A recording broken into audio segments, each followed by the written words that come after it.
15 years ago, on that one day in September, There's no doubt about it anymore. Port Adelaide brought home a premiership. Port Adelaide triumphant at the MCG. To celebrate, Triple M is recalling the 2004 AFL Grand Final. And the podium at Alberton Oval and at the MCG. We have a huge lineup of Grand Final legends, plus special comments from the biggest names on the day. Mark Williams, he's the proudest man in the land tonight. Triple M's Port Adelaide Premiership 15-year anniversary call. Power versus Lions. 104.7 Triple M.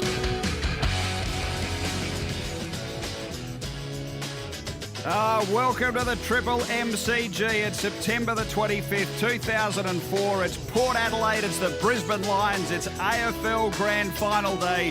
We are expecting roughly 77,671 people here at the Triple MCG. This game in front of 3.3 million viewers. If you're just tuning in and wondering what the hell we're doing here on Triple M Footy, we are recalling the 2004 AFL Grand Final, and we're going to get insights from the stars who are there on the day.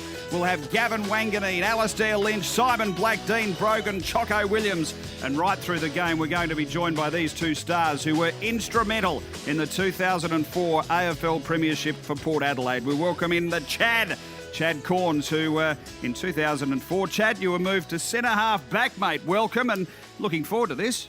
Thank you for having me, mate. Yeah, it was obviously a great day and a great year. And the move to centre-half back sort of came about at the end of 2003 with my review meetings with Choco. He'd lost a bit of confidence in me and what I was doing as a forward. So, yeah, that turned out to be a pretty solid move. One of the most enjoyable years of my career, obviously. And sitting right next to you through the day as we go through this game, the 2004 recall of the grand final, is a man who, for the first time in his career, played every game in the AFL season. You must have been the difference, Dom Cassisi. Welcome.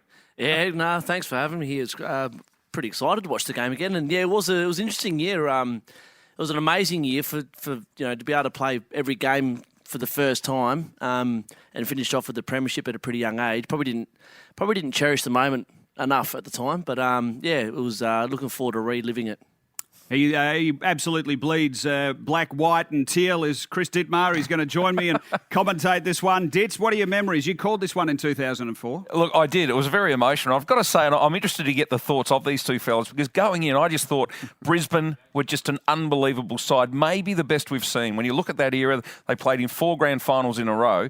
Some of the Geelong teams have been good. The Hawthorn and Essendon teams have been good. But, gee, there wasn't a weakness in that side, Chad, was there? Now, if you look back at the names on paper now, which we sort of did pre this telecast, it's just an unbelievable lineup. But then if you look at the age as well, we were really confident if we were within a couple of goals at half time that we'd be able to overrun them, because they were a bit banged up injury wise going in, and just the age profile. We were really young, didn't have any injury concerns. So to have the score as it was at half time, we were really confident at half time that we'd be able to get the job done. Dom, things that I really remember from the day, there were so many great individual performances, but I thought in the first quarter, and I know we'll get to it soon, but Damien Hardwick to me was so important because he just went out with out-and-out aggression, didn't he?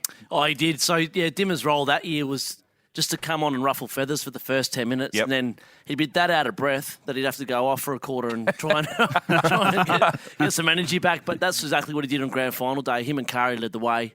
And just because Brisbane were pretty formidable. Like, they had some guys in that team that were a little bit scary at times, but we had the guys to match it. Before we get into the grand final itself, can you take us to the week before? Because you guys had been bundled out in back-to-back preliminary finals after finishing top of the ladder. And you finished top of the ladder again in 2004. The St Kilda prelim, can you take us back to that and the lead into that and then the narrow victory? Absolutely hated that game. It's my least enjoyable game ever, mainly because of the pressure going in, how tense it was. Rewalt destroyed me, so personally I was hopeless. Just the pressure of that game was unbelievable. I heard Choco a couple of weeks ago saying that his wife actually passed out. Yeah, I read that. I didn't know and that. And fainted during the last quarter. Luckily, Fraser kicked his 100th in the first quarter, which gave us a bit of time to regroup because they got off to a really hot start. A bit of Wanganeen magic late. Roger James kept us in it in the first quarter, but yeah, all in all, once we'd won that, we're pretty confident going into this one. I think Roger had 14 touches in the first quarter, which in those days was enormous. It happens now, but that was just phenomenal. He seemed to be the only bloke getting the ball. And then we remember the last thing that happened in the game was the smother of Sean Burgoyne. Yeah, it was. That was an amazing effort by Sean. The other thing that that preliminary final is obviously Choco loved the Indigenous boys. He was always in their corner and whatever, and always back him in. And Gav had a pretty quiet 3 quarters, and Choco came in at 3/4 time and absolutely ripped Gav for the first time ever. Did he really? And then Gav responded in that prelim and kicked 2 or 3 goals and got us over the line pretty much. Yeah, well, he's about to join us online as a matter of fact right now, Dominator. Here he is, Gavin Wanganeen, star of the grand final and the man who was able to sail you through there with that great goal in the prelim. He joins us. Gavin, welcome. Hey, boys, how are we? Going well, mate. Here's Chad Corns. Hey, mate. Studley. I'm not sure if you remember, but half-time, as I just said, I wasn't going very well in that St Kilda game, but you were absolutely disgraceful in that first half. And I said to you at half-time, any chance you can start trying, Gav? I'm not sure if you remember it, but for me to speak to you like that was... You go, mate. I can remember you. I can't remember exactly what it was, but I remember it was in a nice tone, trying to get the message across. It wasn't like... It was like, come on, Gav, we need you, man. Something like that. Gav, for Port supporters sitting in the stands, and I was that day, it was such an important win, not just to get to that grand final, but you might remember, but for the 3 years where we finished minor premiers, we kept messing up finals, didn't we? And we're sitting in the stands going, don't tell me we're going to lose another one, because we were such red-hot favourites against St Kilda. It was at Footy Park. They were away from home, and I don't know, there was just that feeling of we kept messing up finals in that period. Oh, you're dead right there, Ditz. It was we'd sort of fallen over in that at the most important time of the year in September, and we had such great opportunities to seal, those finals and get to the grand final. It was sort of handed to us, but we sort of dropped it somehow. But yeah, it was so important because if we'd lost this game, I tell you what, we would have ended up twisted old men with bloody serious issues. I think so, yeah. Yeah. Gav, on the grand final day, I guess the Indigenous players for our team were unbelievable. Obviously yourself, Peter, Sean, Byron, obviously winning the Norm Smith. What happened that week? Who was it? Was it Michael Long that come and spoke to you boys? And what did he have to say in that week to you guys? I don't know. I don't think Longy did he? I wasn't sure if someone did, but obviously not. Unless Good Longy's question, going. Dom. No, that was a rip. I know where you're going.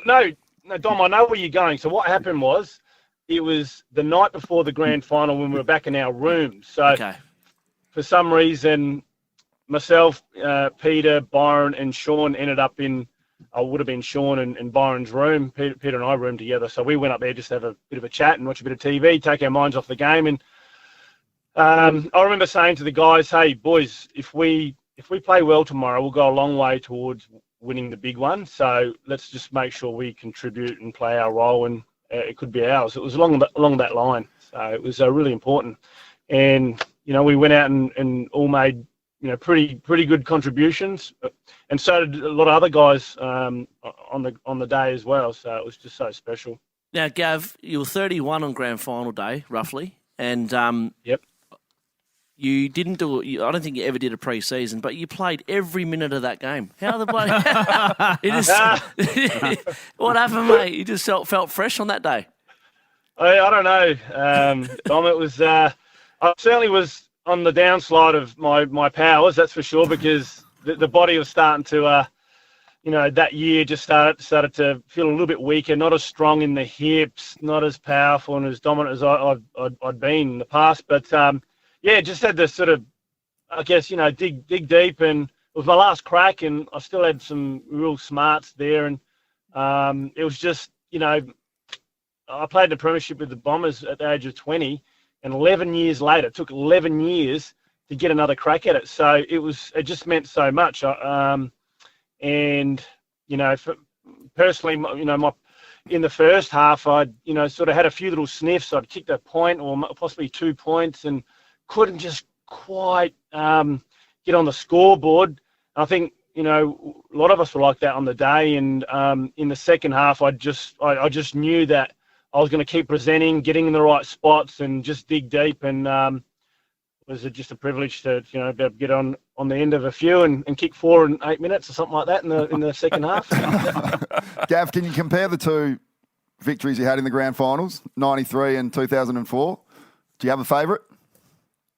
Look, I'm I've openly said this before. I think that the premierships that you get to play in the winning ones later in your life, especially if there's been a big gap, and you're a lot older, you know how to appreciate them so much more. So they're both special, but the second one, Port, is so special because I never thought I'd play in a premiership again, especially after, the 3 previous years before 2004 where we just rolled over and didn't get any rewards. It was so special. I just remember on the ground when the siren went, just to feel that feeling. It was just unreal, and it's so special, that 04. It's my greatest achievement in football by far. And Gav, the Guernsey from that day obviously got stolen and you got returned 10 years later. Talk to us about that. The feeling when you got handed back to you.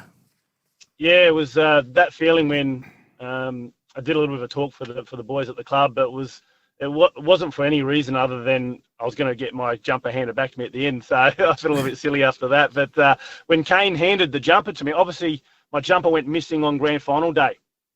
And that really hurt. It felt like something was missing. Excuse me. And, 10 years of having a hole. There was a hole there. And I never ever thought I'd get it back. And the grand final wouldn't have been complete. And to get that jumper back, when Kane handed it to me, we've got something for you, Gav. And I looked at it and I thought, oh, how nice of the club, how thoughtful. They've done a replica for me. And I'm thinking under my breath, this is not good enough. It will never match the original, blah, blah, blah. And then I opened it up and had a closer look. And I remember some distinctive things from the game. There's a little bit of dirt in a particular spot. There was some grass. And I just knew it was mine, 100%. And I certainly knew it was mine when I smelt it. Because it's brilliant moment, mate. It was awesome. So whoever the thief was, I thank them for not washing it. Yeah. It's in its original state. Well, Gav, you're a star. We enjoyed seeing you on grand final day. Keep it locked on Triple M, mate. We're going to have a kick by kick, a handball by handball. And for you, mate, don't miss that 8-minute patch where you put 4 on very quickly. Thanks for your time. There he is, Gavin Wanganeen, Brownlow medalist, 2-time premiership star, and he was instrumental in Port Adelaide getting over the line on AFL Grand Final day. We are recalling the 2004 AFL Grand Final, the full game. We've got Chad Corns, we've got Dom Cassisi. They'll be taking us through it kick by kick.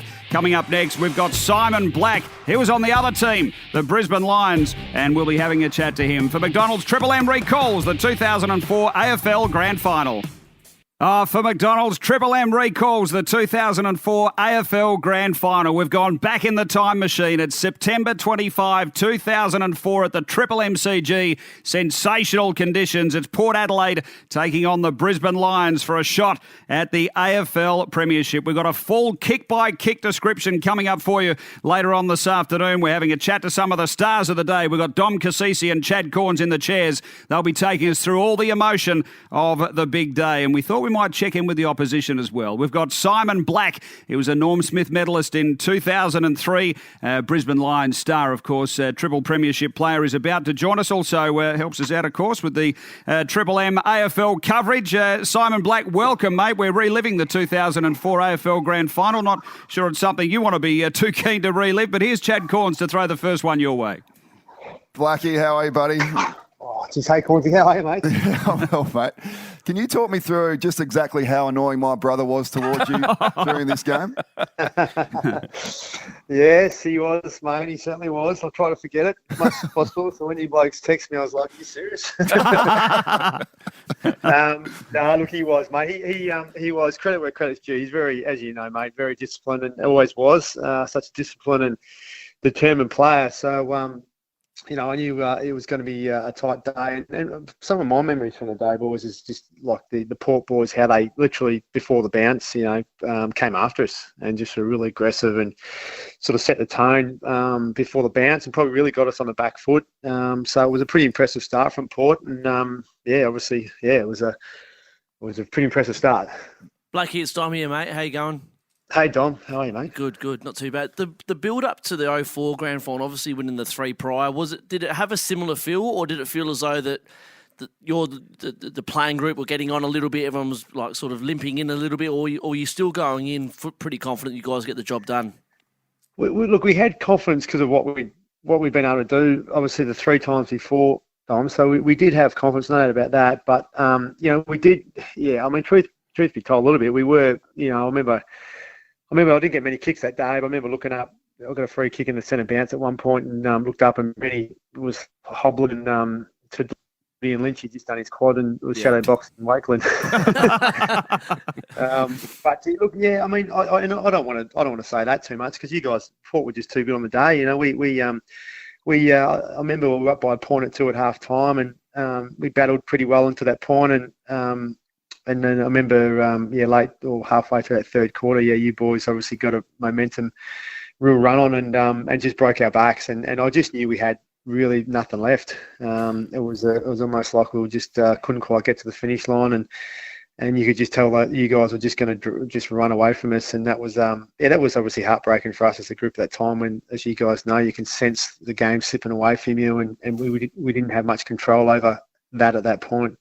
So, and I know you've said you don't want to make excuses and you're giving Port credit, which is fantastic, but there was a story after the game, and I've been able to ask you about this before, but I just happened to be watching. I had my binoculars on Lee Matthews at the time, and Adrian Anderson from the AFL went up to him to shake hands, and Lee just pushed him away, like just said, I imagine he sort of said, why don't you go and jump, sort of thing, and wouldn't shake his hand. And I thought, and there's a bit of a story to it. Was it about the fact that you had to play finals away, or something that Lee wasn't happy about? Was that the story?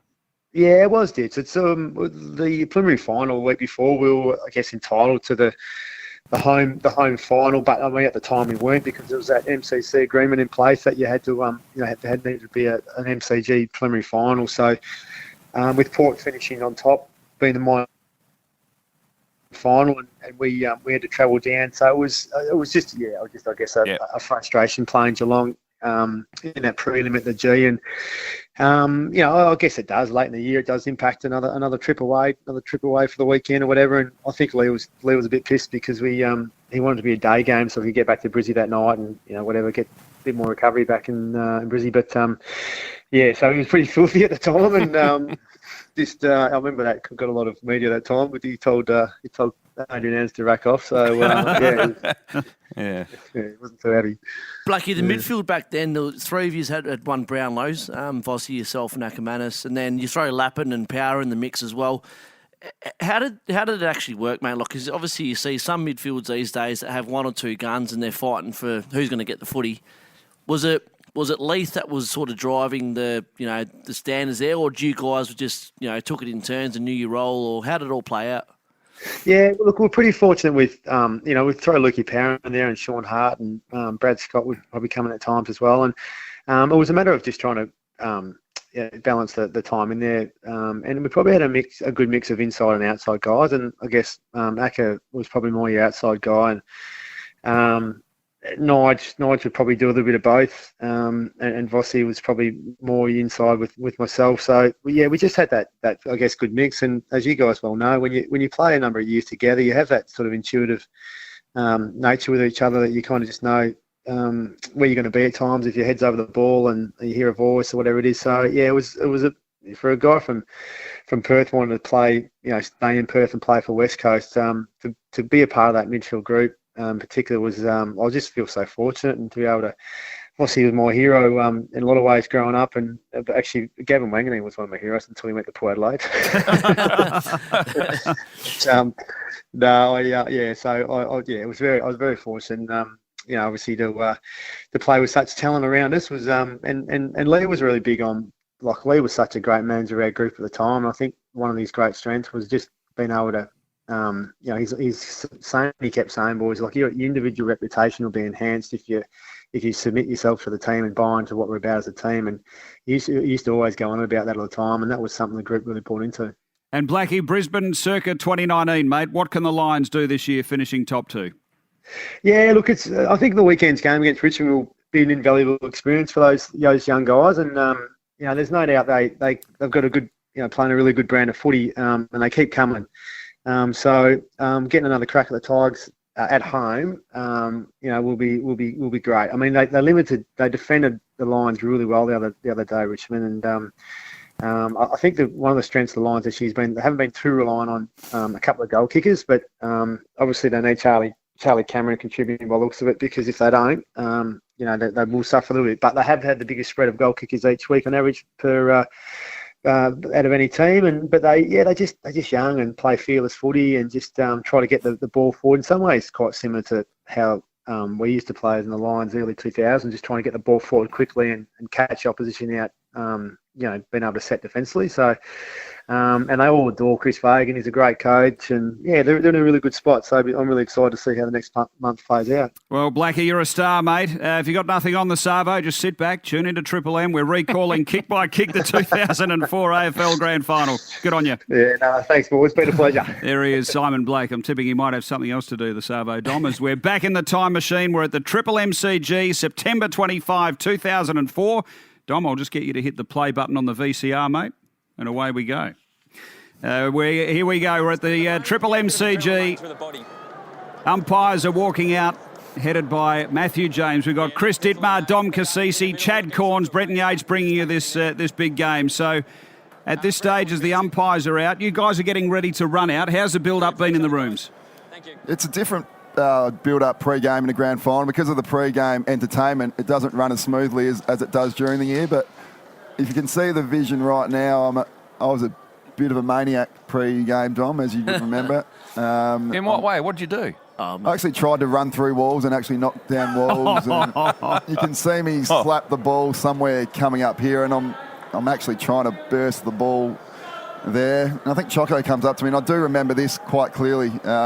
He said, I want you to go out and be best player on the ground. You're the best player, you go and be that, which I definitely wasn't on that day. I was very, very nervous about my role on Jonathan Brown. To this stage, I wasn't sure if he was going to play or not. He was going into the game with a knee injury. So that was my main focus all week, just keep Jonathan Brown quiet.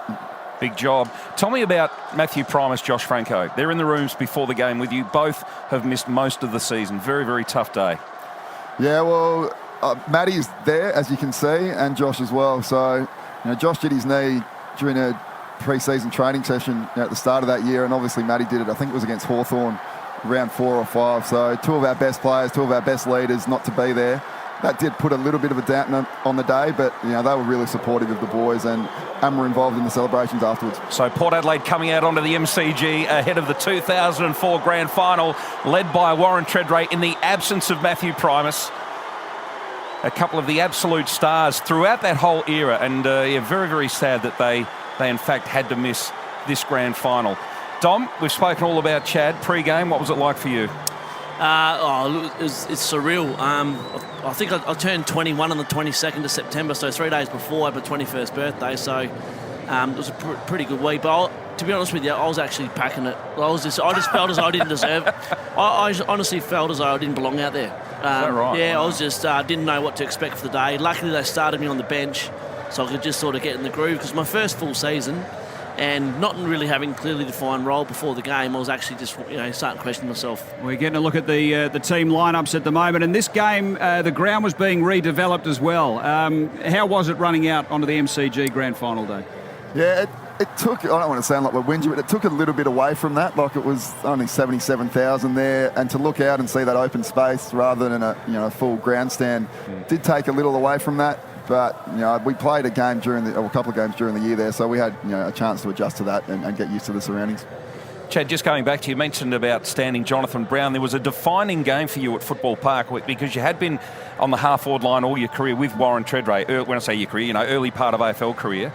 And then out of the blue, Choco sent you to centre-half back, but there was a game against Brisbane, I reckon, was the first time at Footy Park, and you beat Jonathan Brown, who was the star of the competition. You must remember that day in particular. Yeah, that was the last game in 2002, and it came out of absolutely nowhere. Choco pulled me in on the Monday and said, you're going to stand Jonathan Brown at centre-half back, and I was very nervous this game, but leading into that 0-2 game, that was as nervous as I've ever been. But you must have thought, surely you thought, I've beaten him before. Yeah, you must have thought. And I've played on him a couple of times since that 0-2 game leading into this. And we'd had a pretty even record. I'd gone okay and him a few times, and he'd beaten me convincingly a few times. So, the nerves just having to play him in the lead up to this game were, just consumed me all week. Dom, what was the belief like in the group, do you think, after falling so short in a couple of years before? You yourself felt like you didn't even belong here on the big stage. Did you have a feeling for how the group was leading into this? Yeah, look, the group feeling was it was our turn. When we got over the big hurdle of the prelim, the rest of the week was so enjoyable. And I remember it being really relaxing. Like, the group just felt at ease. I think we were lucky we had Gav and Damien Hardwick, who had played in premierships before. That sort of calmed the group down a bit. And we really enjoyed the week, and I think we knew that as long as we delivered our best, we were able to beat everyone. We were able to beat anyone, and that's the sort of talent and belief we had at that particular stage. So, Dom, if you're doubting yourself, I'm just watching the Brisbane Lions run out onto the G now. There's Michael Voss, Ackermanis. You've got the Scott brothers. Simon Black, Lappin, I think, is a superstar, underrated. All of these names. Were you intimidated? Oh, definitely. Like I said, I just turned 21 that week and still finding my way through AFL footy. And then you got these absolute man mountains, a team stacked of them that are pretty aggressive as well. But the thing that gave the younger guys confidence in our team, so Kane, Sean, myself are similar age, is that we knew we had Kari, Dimmer, Chad and some bigger guys that would... We had that element of toughness in our team too and intimidation, so you knew that we were well protected, particularly with Choppy out there as well. Yeah. Do you remember what your first job was? Like, you say you started on the bench. What did you have to come on and do? Who did you have to go to? Yeah, look, I just played on the wing to start off with, and then at half-time, because Sean played on Ackermanis in the first half, and half-time Choco comes to me and said, we're going to free up Sean up the ground.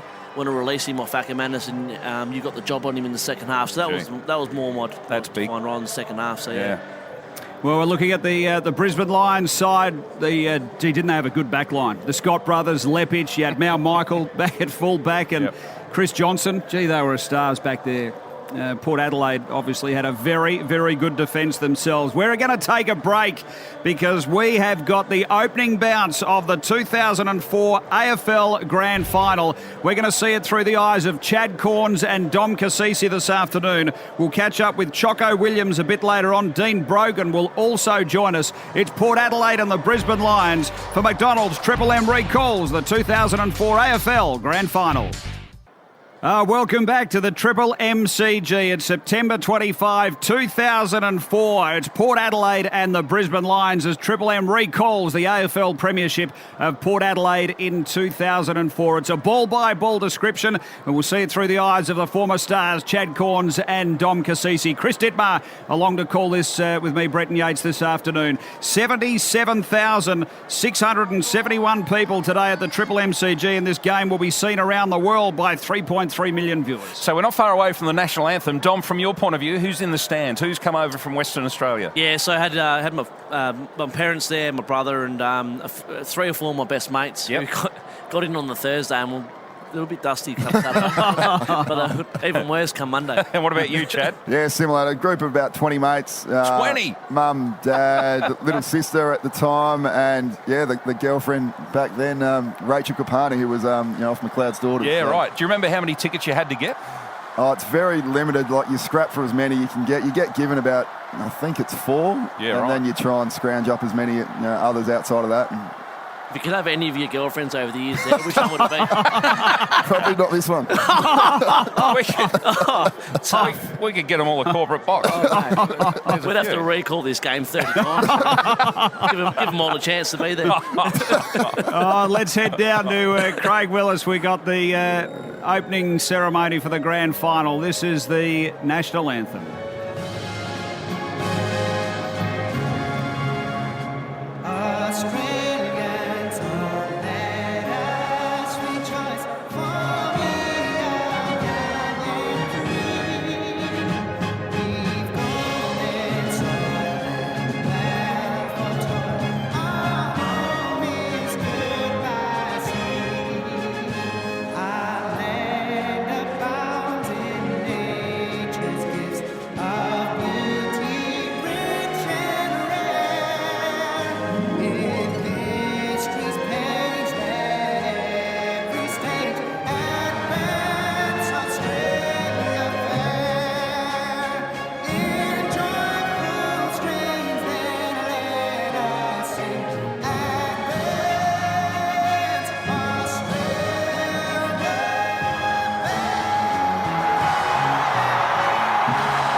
Does it change over the years? Do you still feel like playing after you hear that national anthem, boys? Yeah, it's brilliant, isn't it? And I used to go out of my way to make sure I stood next to Kane, and every time the national anthem was played pre-game, so that was something that Mum used to really enjoy, seeing us two together listening to that. And Guy Sebastian, boys, had the big fro going on back there with the national anthem. What's going through your mind at this stage? National anthem, you're only a minute or two away from the opening bounce. Can you remember? I'm still very nervous about Jonathan Brown. You know, when you get into a huddle, we see it every week now. What does the captain actually say? Is it more a rev up, or are there what sort of instructions are there? Is it anything worth hanging on to or not? Well, I reckon half the time they're wasting energy because before game you just focus on your own job. So they're talking, but you're not really. You're sort of just in your own little world, to be honest. So we'll listen to the toss. There's a big toss in the air, and Warren give us a call. Michael Voss, Warren Treadray. Tails it is. That's a head. Treadray called, lost the toss. Voss kicking to the city end here at the Triple MCG. And here we go, Ditz, the huddle you're talking about. I reckon I'd listen if Fossey was talking to me. Matty's pre-games were very good. Like, he was just looking at him, he had a real presence. The way he spoke, he had a real presence. Probably can't say the same about Treaders in his pre-game addresses. Lucky to stay awake. Too busy pulling his shorts up. Make sure they're right up. So players are breaking. We are recalling the 2004 15-year anniversary of the Port Adelaide Premiership. Ball-by-ball action this afternoon on Triple M Footy. Here we go. Treaders pulling the shorts up, getting the gloves out. Players moving to their spots. Even though there's 77,000, it's enormous, isn't it? Crowd making a ton of noise as we wait for the bounce of this grand final. Chad Corns makes his way to centre half back with Wakeland heading to fullback as well. A couple of huge jobs there. Jonathan Brown, Alistair Lynch. How do you contain these two on grand final day? Hardwick already into Lappin in the middle. Starting to rev things up, firing up before the bounce. Carr comes in to help out as well. Kane Corns is in there, Voss is in there. Hardwick goes to ground. And the umpire says, come on, let's calm it down, boys. You haven't even bounced the ball yet. Yeah, Carr was up and about early, as usual. So there we see Chad Corns on Jonathan Brown. Did you say anything to him, Chad, when you went to him? There'll be a bit of vision that comes up in about 3 minutes. I've just, as we've spoken about his knee concerns going in, I've just given that a bit of a tap and asked him how it was. For McDonald's, Triple M rocks footy. Keating gets the first tap of the afternoon in the grand final of 04, and immediately there's a whistle, and it's a Brisbane free kick out of the middle, and another player's gone down. Voss is on the ground now, so a lot of pushing and shoving going on. Lappin gets the first real effective kick of the afternoon. Kicks high to half forward, no mark taken. Brown was in front, got his hands on it. Ackermanis caught due high, thought it could have been a free kick, and in fact, I think it might be. There's been a whistle. And Pike comes in to throw his weight around as well. So, in fact, it's Hardwick who had his head over the footy. And the hard man of Port Adelaide gets the first free kick of the afternoon. No, it's a ball up.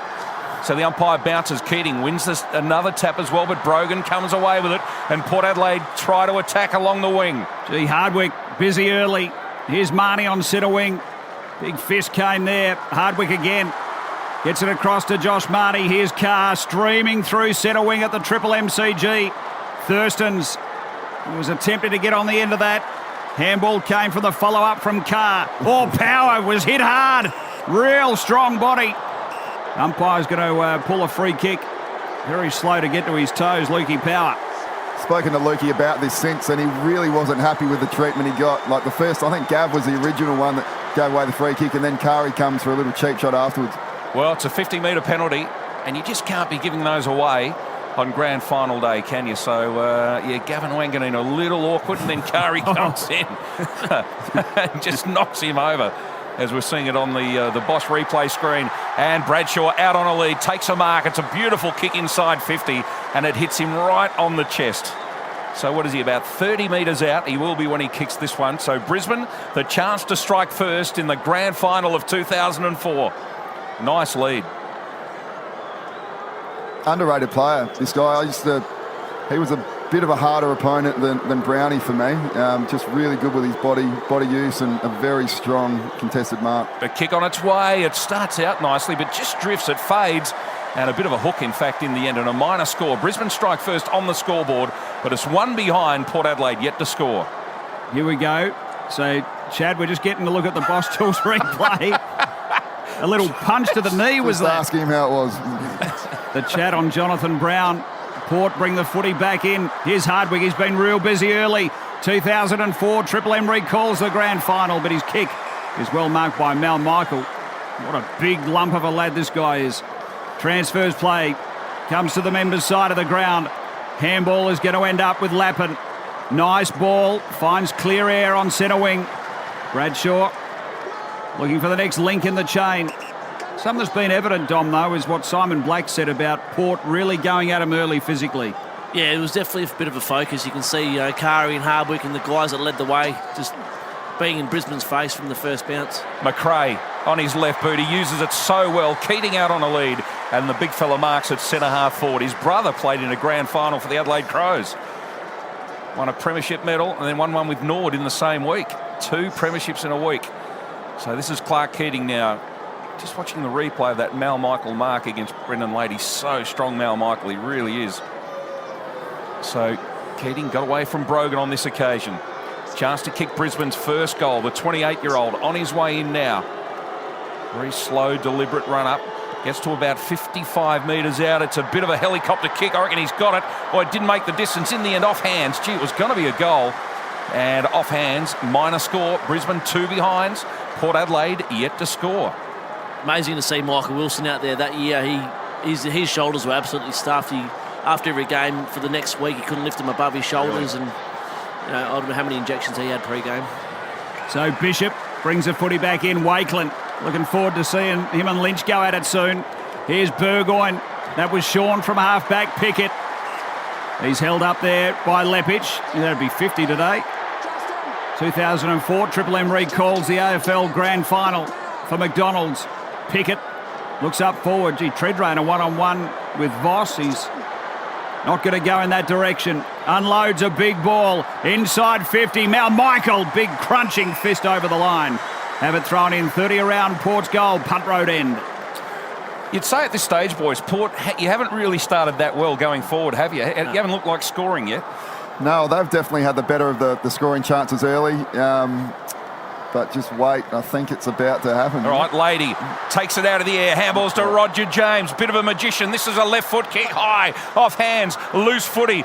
Trouble here for Brisbane. They need to defend. Off hands. Great tackle. And the turnover. Hardwick pounces on it. Kicks goalward. And he's missed everything. Under pressure, though. Had to kick very, very quickly. And the ball goes out of play. So Brisbane 2 behinds. Port Adelaide yet to score. I remember we went in with a different forward structure because Brisbane had so many gun backs that could take marks. The strategy was for our forwards to really keep apart from each other and split it apart. So our midfielders coming inside 50, it was a different look. Dom Cassisi there on Triple M footy. Chad Corns right next to him today. We're going to see it through their eyes and their minds. The 2004 replay. There you are, Dom on the bench. A few minutes in. What time do you come on, do you remember? Not sure, to be honest. Ball spills out. Was in the first quarter, wasn't it? First quarter. Here's Kane. You'd hope so. If it wasn't, I'll say it is. Inside 50. Here's Treadray. Left forward pocket. Spins one. He concedes about 30 metres. Voss and Pickett in a one-on-one. Voss, brilliant. Got the handball. Here's Brad Scott streaming through the middle of the MCG. Goes long. The Chad in a one-on-one contest. Was able to beat Brown to the punch. Montgomery releases a handball and Corns. So Chad now from halfback, from the flank. Oh, what do you know? He's hit his brother on the chest. That didn't happen too often, did it? So Kane now. Kane's got the footy now at halfback. Nice looking kick to the middle to Brogan. Port Adelaide building through the middle. Sean Burgoyne's on the end of a handball. Delivers out to the half forward flank. And they're just not working going forward at the moment, Port Adelaide. Brad Scott read it beautifully. Rebounds off halfback now. Goes to centre wing. And Bradshaw in front takes a strong mark. So, Chad, how did you feel after that first one-on-one with Brown? We're about to go to you again, actually. He takes this one on you. Not as good as I feel right now. So, he goes with the long ball in. Jonathan Brown, but Brogan floating across the front. And he took the number 1 ruck roll, of course, because Matty went down earlier in the year. Goes sideways. Here's Hardwick.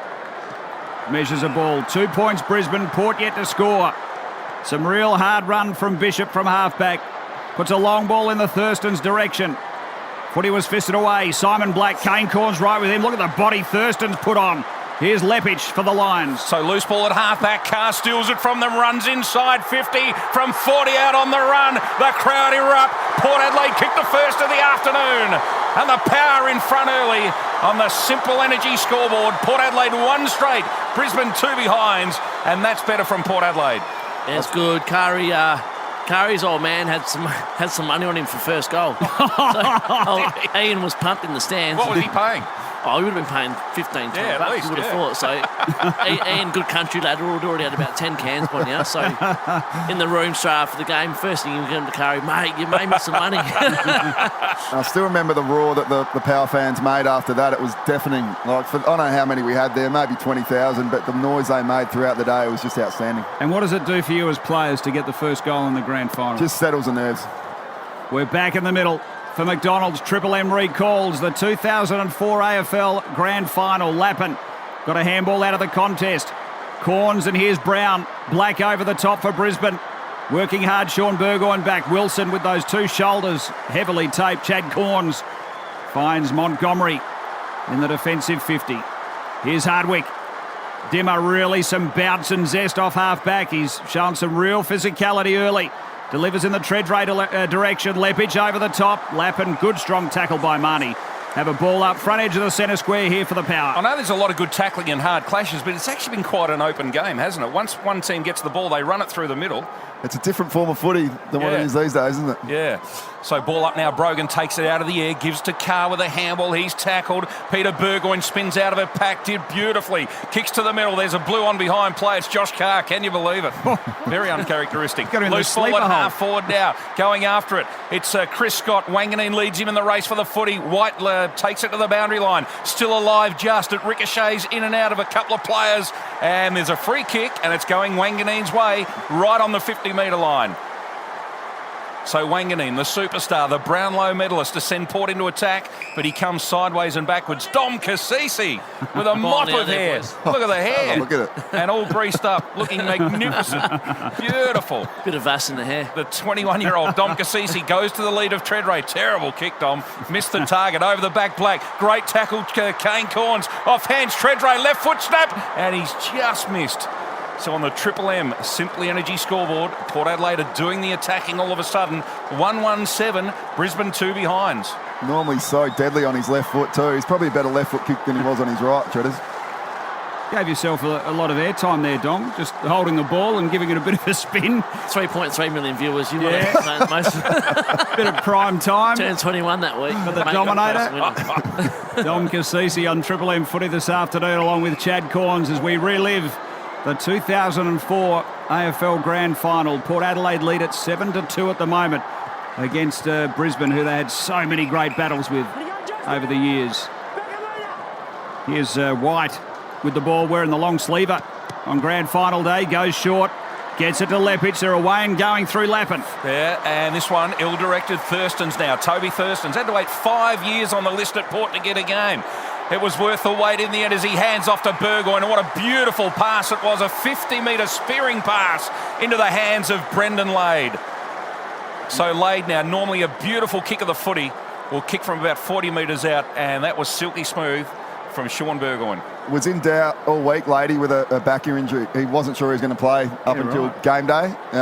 So for him to get up and play a pivotal role in the game was a great effort from him. So Brendan Lade, arguably the most famous Kangaroo Island resident ever, on his way in now. And he starts it straight at the middle, and it doesn't deviate. Port Adelaide go back-to-back in this opening term. As we get a shot of the coach's box, and Dean Bailey, of course, a part of the coaching staff, no longer with us. He was there on the day as an able assistant to Mark Williams. And Port Adelaide now go to 2-2.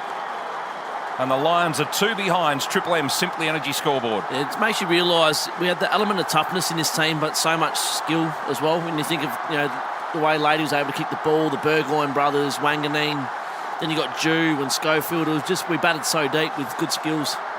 Yeah, and everyone knew their role too. They didn't try to do anything they couldn't do. It was so balanced that Choco's one of his big things. Know your role, play your role. And he's pretty happy about this, wasn't he? Very composed early. Poor David Hutton copping an earful. Now, For those listening at home, we've just seen on the vision, he's absolutely going off. Was it the phone not working? It couldn't be, he was upset. Yeah, he couldn't hear David Armfield on the bench, so he couldn't communicate with the runner, so absolutely smashing the phone.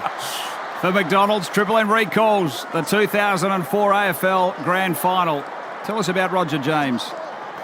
Well, he's one of the main reasons why we're actually here playing this game. Like, his effort in the prelim against St Kilda was absolutely outstanding. Kept us in the game in the first quarter. He won a free kick in the middle there.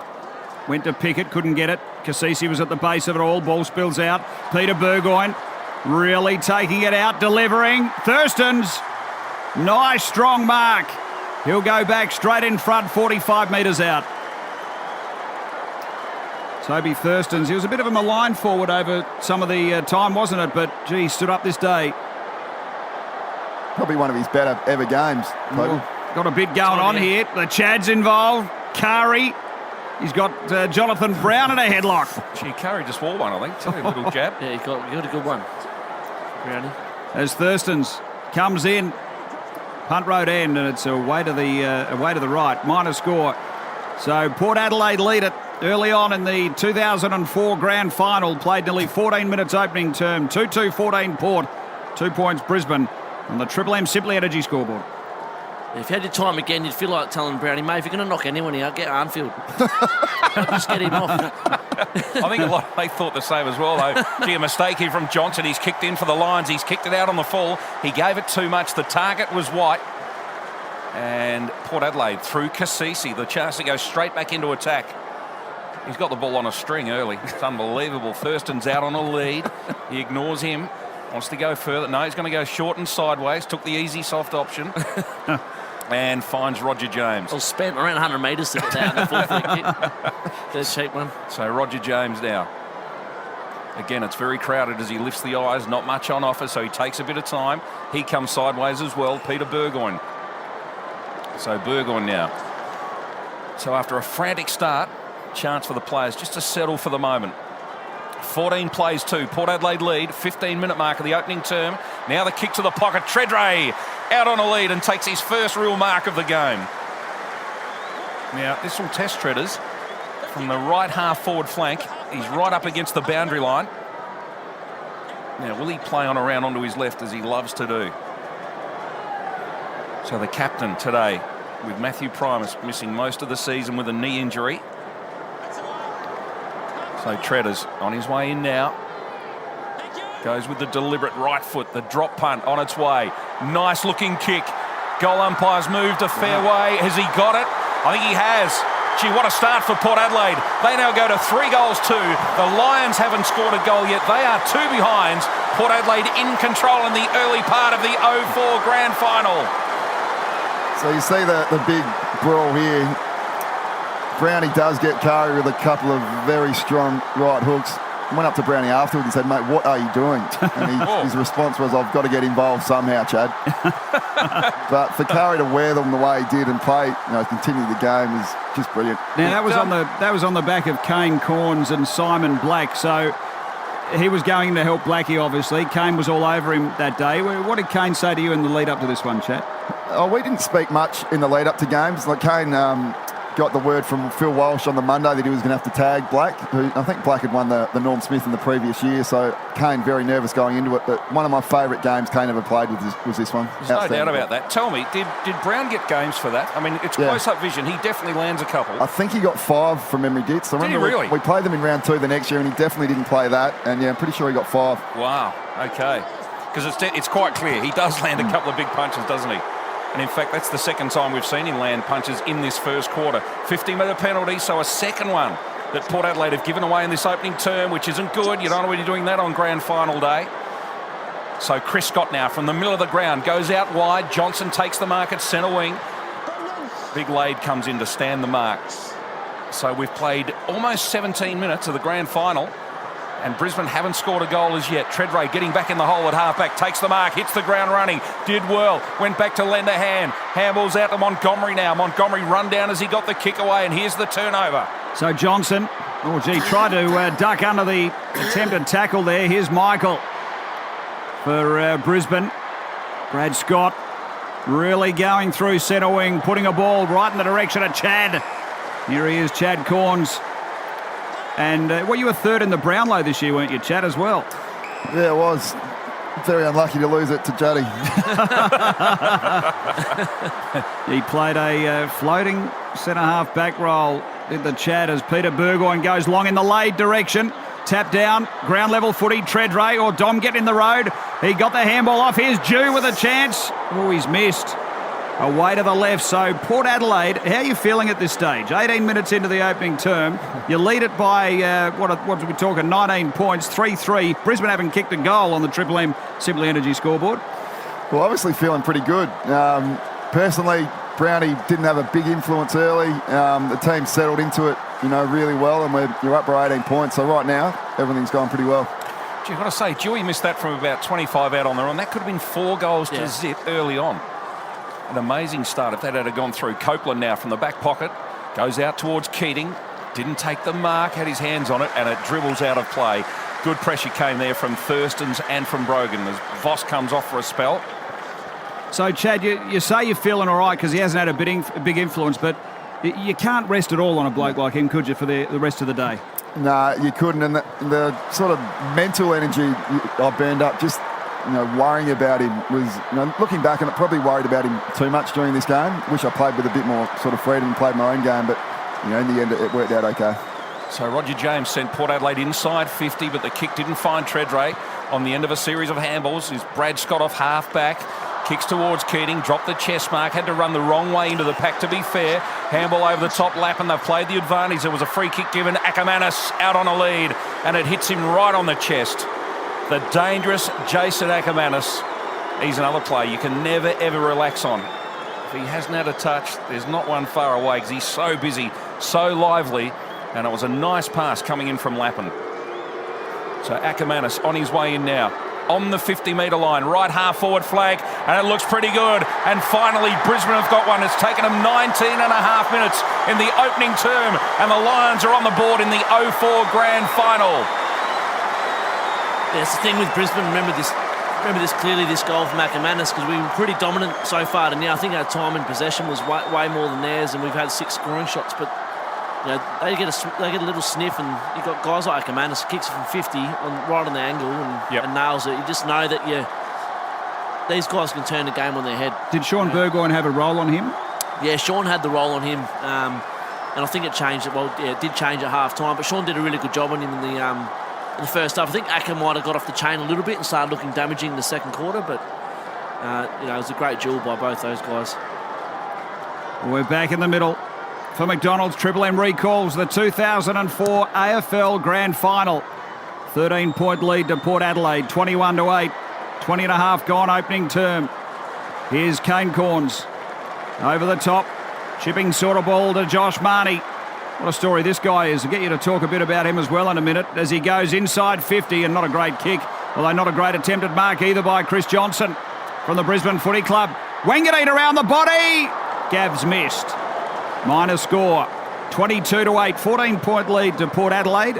Josh Marnie was plucked out from the VFL, wasn't he, from memory back then? Yeah, he was one of those guys that just knew his role and played it to perfection. His role was more of a forward pressure role, tackling, pressure, that kind of thing. And he had a really impressive year this year. Probably surprised a few people that he actually made the grand final team. It was pretty much between him and Brett Ebert, I think, and Marn's got the nod in the end. Port Adelaide by 14 points. Treadray takes the ball off hands at half forward. Handballs to Jew. Stewie Jew sends Port Adelaide all the way to the goal square. No mark taken off hands. Mal Michael now. Sweeping handball. Gee, the player there fell over in Chris Scott fell over at the critical time, but bounces back up and goes and chases the footy. So the Lions now can just steady for the moment at half back. So McLaren now. In fact, Hadley it was. Hadley from the back pocket sends the Lions forward. They're just inching their way forward out of defence. Scott goes short. Wanganeen comes in to stand the mark. They're trying to keep it in their forward 50 here, Port Adelaide. The Lions now sweep across goal to Johnson, who's got plenty of space on that outer side where the new construction's taking place here at the MCG. Johnson, he looks a bit slippy out there at the moment. Players are losing their footing from time to time. Mal Michael now from defence, kicks inside 50. There's a free kick. Umpire says Sean Burgoyne into the back of Ackermanis. They've played on. Will the goal be allowed because the Lions have kicked one? No, it's coming back to Jason Ackermanis, who kicked the Lions' first goal just moments ago. Let's have a look at the replay. Oh, gee whiz. Are they in the back, those sorts of pushes, or not? Well, back then you could get away with a little bit more than you can these days, but I would probably say that is a free kick, Dits. Yep. What was he like to play on, Dom? Oh, he's like a cat. 1 minute he's next to him, and the next minute he's got 10 minutes on you, up on a lead, 10 metres on you, up on the lead. So, and he just knew that if he was, within 55 metres of goal, no matter what angle, there was a chance to kick it. So when, like you said before, like Brown, you're always mindful of the fact that you might keep them quiet for 3 quarters, and then they'll just come and turn the game in the last quarter and make it look stupid. So, yeah, it's always hard to match up on. Well, he's having an impact here. He's kicked his second goal in as many minutes. It's Brisbane's second as well. So they're starting to claw their way back into this opening term of the 04 Grand Final. We hear a lot about, sledging and on-ground gamesmanship. At Brisbane, they'd won the 3 flags leading into this. Were they talking much out there? Were they on the lip much, or was it all down to business? Specifically this game, I can't really remember. And, Vossi always had a little bit to say, but, obviously could back it up really well. But I think Brisbane more so were just at the ball, at the body, rather than talking too much rubbish. Now, this is one of the big moments of the game here. This is the massive blue in the goal square. Alastair Lynch wants to go out swinging. He is throwing haymakers at Wakeland, and we know it's his last game. He can't get reported, or if he does get reported, it's going to have no impact. He was absolutely swinging them. We'll come back to that in just a moment. Ball inside Brizzy's attacking zone. The rumble in the jungle looks to have ended. We'll get back to the Boss Tools replay on that one. Emergency umpire out there. Wakeland's still got his head on. That's a big plus. Here's Kane Corn, centre wing. 22-14. Port lead it. 24 minutes gone opening term. Triple M recalls the 2004 AFL Grand Final. Corns from centre wing. Goes down the line. All Brisbane here. And Johnson able to take a relieving mark in the back half. So just tell us, what has Darryl Wakeland said about that moment? Because it was clear to me that Alastair Lynch just didn't care. He could have got 20 weeks for that. I think they'll show the replay coming up. And Wakes didn't actually do anything wrong. Lynchy I think it was a bit of a pre-planned thing from Lynchy. He knew it was his last game, wanted to go out with a bang. And he actually see him mouth to Wakes, like, you want to go, let's go. And he did. Gee. I remember watching the replay. It comes up in a second, actually out on the ground. And I couldn't believe what I was watching. Chad Corns has done well here just a moment ago, beat Brown and allowed Port Adelaide to take the ball away. Leppich takes a mark, but he's given it away. A free kick, it was in the back. He did give Brogan a shove and then took the mark. So Brogan now to kick Port Adelaide forward. A good lead at half forward. Wanganeen slides into it on hands and knees. Chance for Port to go inside 50 again. 25 and a half minutes gone of this opening term. Thurston's gives a lead, but that's ignored. Now Wanga sees something in the pocket. Goes to Pickett, who's on his lonesome. He turns and delivers. Almost a standing start. 55 metres out. Goes all the way. And he's just offline. Minor score. So Port Adelaide by 9 points late in this opening term on the Triple M Simply Energy scoreboard. Well, here we go. Boss Tools replay. So Lynch has got into Wakeland with the forearm to the throat, and then it's on. Have a look at this. What are you pointing to there, Dom? Oh, just Sean Bergwijn and Ackermanis are near it, and they just step away. They end up stepping away and just hug each other. They're that scared that they hug each other. Stay away from it. Pretend we didn't see it. They didn't see it. I'll tell you what, that is one of the memories of grand finals that'll be around forever. 2 big boys going toe-to-toe, and Lynch did his quad. He's ambling his way to the bench. You can't see the vision, but I'm courageously running behind him here, knowing that he's done his quad and can't chase me, and just really ripping into him. So Brendan Lade from a long way out. He's inside the centre square. Skews off the side of the boot slightly. Wanganeen flies. Didn't take the mark. Kasisi hovering. Chasing the ball now, Kingsley. Beats Johnson this time round, but then Black comes in, but it comes back to Kingsley. Kingsley now with his right boot, flung off the kick. It's an awkward one, loose in the pocket. Wanganeen goes to ground, bounces up with a handball to Brogan now. Brogan can't keep it alive, and it's out of play, right half forward for Port. So we're inside the final part of the opening term. Here we go again. Fans will love this. I'll tell you what, if that first one had it connected, Wakes would be headless.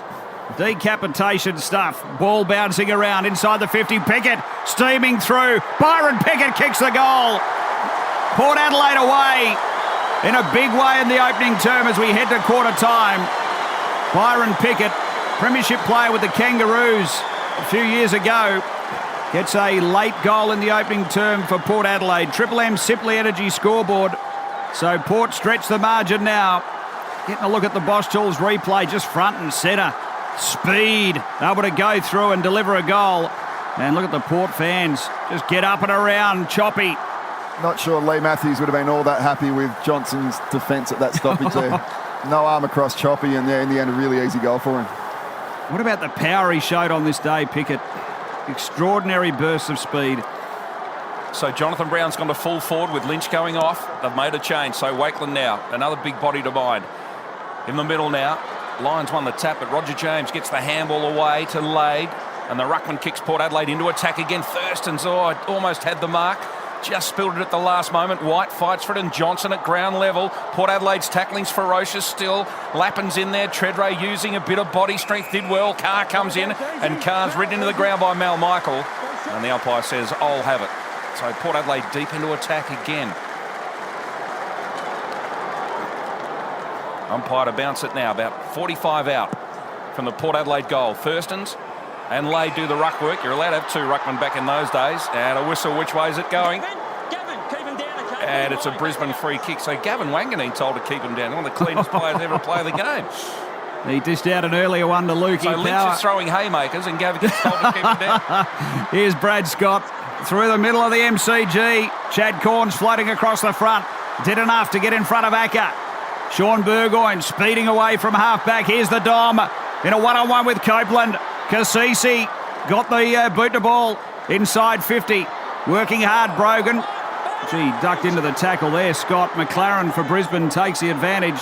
Oh, gee, Wilbur. Courage. Great stuff, Michael Wilson. Gets it to Peter Burgoyne. So Burgoyne now just chips one over the top. Loose Port players. Pickett's one of them. Takes the mark. Oh, Black just knocked it out of his hands. It would be 50 today, but not on this occasion. So Pickett now starting to really work his way into the game. Kicked a good goal just moments ago.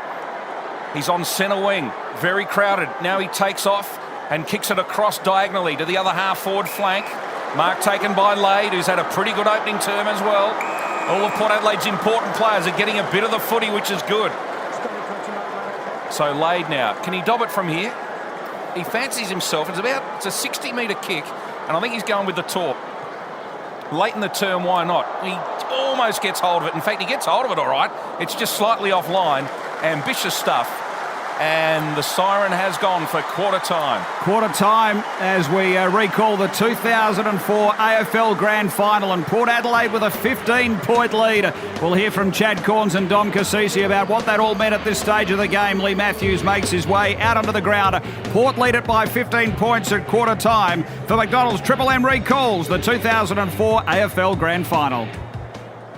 Oh, welcome back to the Triple MCG, September the 25th, 2004, as Triple M recalls the 2004 AFL Grand Final. 15 years on from Port Adelaide's success, taking out the big trophy. We've got Chad Corns and Dom Kasisi joining us. Boys, quarter time, 15 points up. Tell us about what's happening. Oh, well, I just remember the Choco being really happy at quarter time. We had the 9 scoring shots. You know, we could have been, even a couple of more goals further up. Dewey and Wanganeen missed goals that they'd normally kick, so it was a dominant quarter. I think from memory, Choco highlighted the fact that we matched them, if not beat them, in the toughness area. And I think Choco was always confident we had enough run to be able to get over the top of them. So I remember quarter time being pretty positive. Yeah, it looks like they were a little bit out of control there, Brisbane, early. You know, we saw the 2 brawls, both, Lynch off injured now, so Wakes did a great early job there. Brownie getting suspended for the hit on Kari, so it felt like we were the calmer, more composed team on the day. Did they get sucked in? Because we talked about the fact that Hardwick was hard early, so was Kari. Did they fall for it, do you think? Well, Dimmer had that amazing effect on people to make them be able to snap. Yep. And I reckon Lynch, as spoken about before, had that was a pre-planned idea, and he was going to do that no matter what. For McDonald's, Triple M rocks footy's second quarter's underway of the 04 Grand Final. And the umpire comes in and says, I'll have it. A pre-planned idea. It's extraordinary. Well, he's coming up, isn't he? So we'll have to ask him. Yeah, good point. We'll have a chat to Lynchy at half-time. So another ball up. Keating belted forward. Pike on the end of it. Couldn't get the kick away. Big pack of players now. They jump in from all directions. And again, the umpire says, I'll have it. I just didn't remember Brogues being so dominant. He had a great first quarter. You see he's so much more mobile than the other ruckman. Dominic Cassisi there along with Chad Corns as we relive the 2004 AFL Grand Final. 15 years on. Look at the vigour that Port smashed through with. Damien Hardwick, one of those fellas, at the base of that car, and gee, Powers copped a beating. He goes sideways, here's Notting, and really put down to the turf by Choppy afterwards. So Notting at half forward here for the Lions. 15-point lead to Port Adelaide early on second term. Thinks he's in range. He was a huge kick this time. Really good pace. Notting coming in. His first kick of the AFL Grand Final for 2004. Goes from the front edge of the centre square. Unloads a big long ball. Pulls up a bit short. Fisted through. Minor score. So the Lions get the first score of the second term. And it's 29-15. Port by 14 points. Triple M Beaumont Tile scoreboard. So Matthew Bishop to kick the ball back into play. The defender that Port Adelaide picked up from Melbourne along the journey. Became a real good running defender. Matthew Bishop. The Lions now claim this one. Notting gets his second kick in the afternoon. Goes sideways to Brown. Jonathan Brown chips over the top. Nice looking kick, McRae. McRae wants to come round onto the left. He's a natural left footer. Ackermanis on the lead. Courage again, Wilson. Allowed Kane Corns to come away with the footy. Handball now to Pickett. Pickett has a bounce. He might have another one too. And a few more yet. He has a third bounce along the wing. Pike in hot pursuit. This is spectacular. 4 bounces, Pickett. Then he delivers long to centre half forward. Under the ball, Wanganeen. Copped a high one. Umpire said play on. No, he didn't. He blew the whistle, and rightly so. Wanganeen chopped from behind and copped one on the side of the head. Big fly on the Boss Tools replay. Scott from the back copping him high. Wanganeen's ball inside 50. Oh, Brown copped a heavy hit from Lade. And, gee, it's been noticeable, the physicality that you guys have thrown at Brisbane. Dom Cassisi and Chad Corns with us today. We see this grand final through their eyes as Lepic, the orange roughie, working it through centre wing. He's not sure where to go. Handball over the top. McRae, little sharpshooter, goes inside 50. Acker's got 3 to beat, and Wakeland, he's back there. There's no Lynch to be seen, and he goes with a short ball. Good player, Darryl Wakeland. It's amazing to see how there's no forward press like you see in today's game. Like our full forward's still in the goal square. Yeah, so much There's so much more space to carry the footy. So Brogan now kicked it out to centre wing. Michael Wilson punches forward, but it lands with Chris Scott.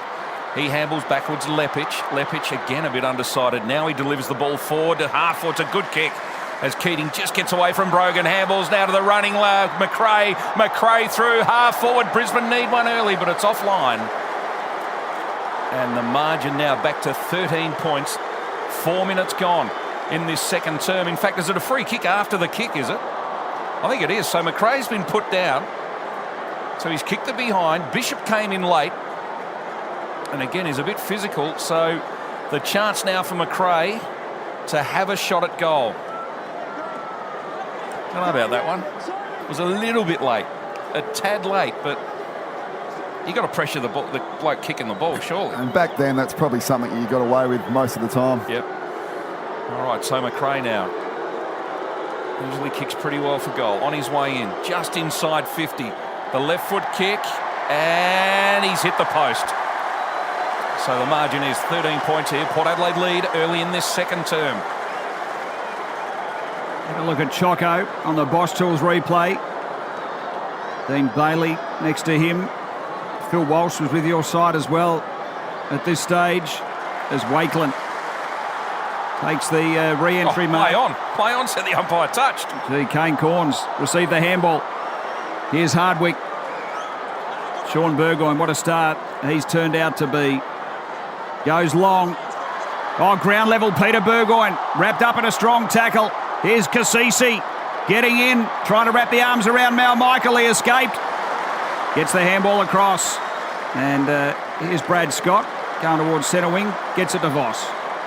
Tom, you've taken on a couple of big players there. You tried to tackle Mal Michael. No, not much luck. Not much luck at all. No, you tried. You did well. as Johnson's got the ball now at centre wing. Brogan tackled. Now a good tackle coming in again. Cassisi, I reckon it was. Voss, though, ends up with it. Left foot kick to Ackermanis. Ackermanis run down almost. Yes, he is by Carr and Burgoyne. Sean Burgoyne. They did well. They double team. Kane Corns comes in as well. And it's been a real feature so far, the physicality and the tackling.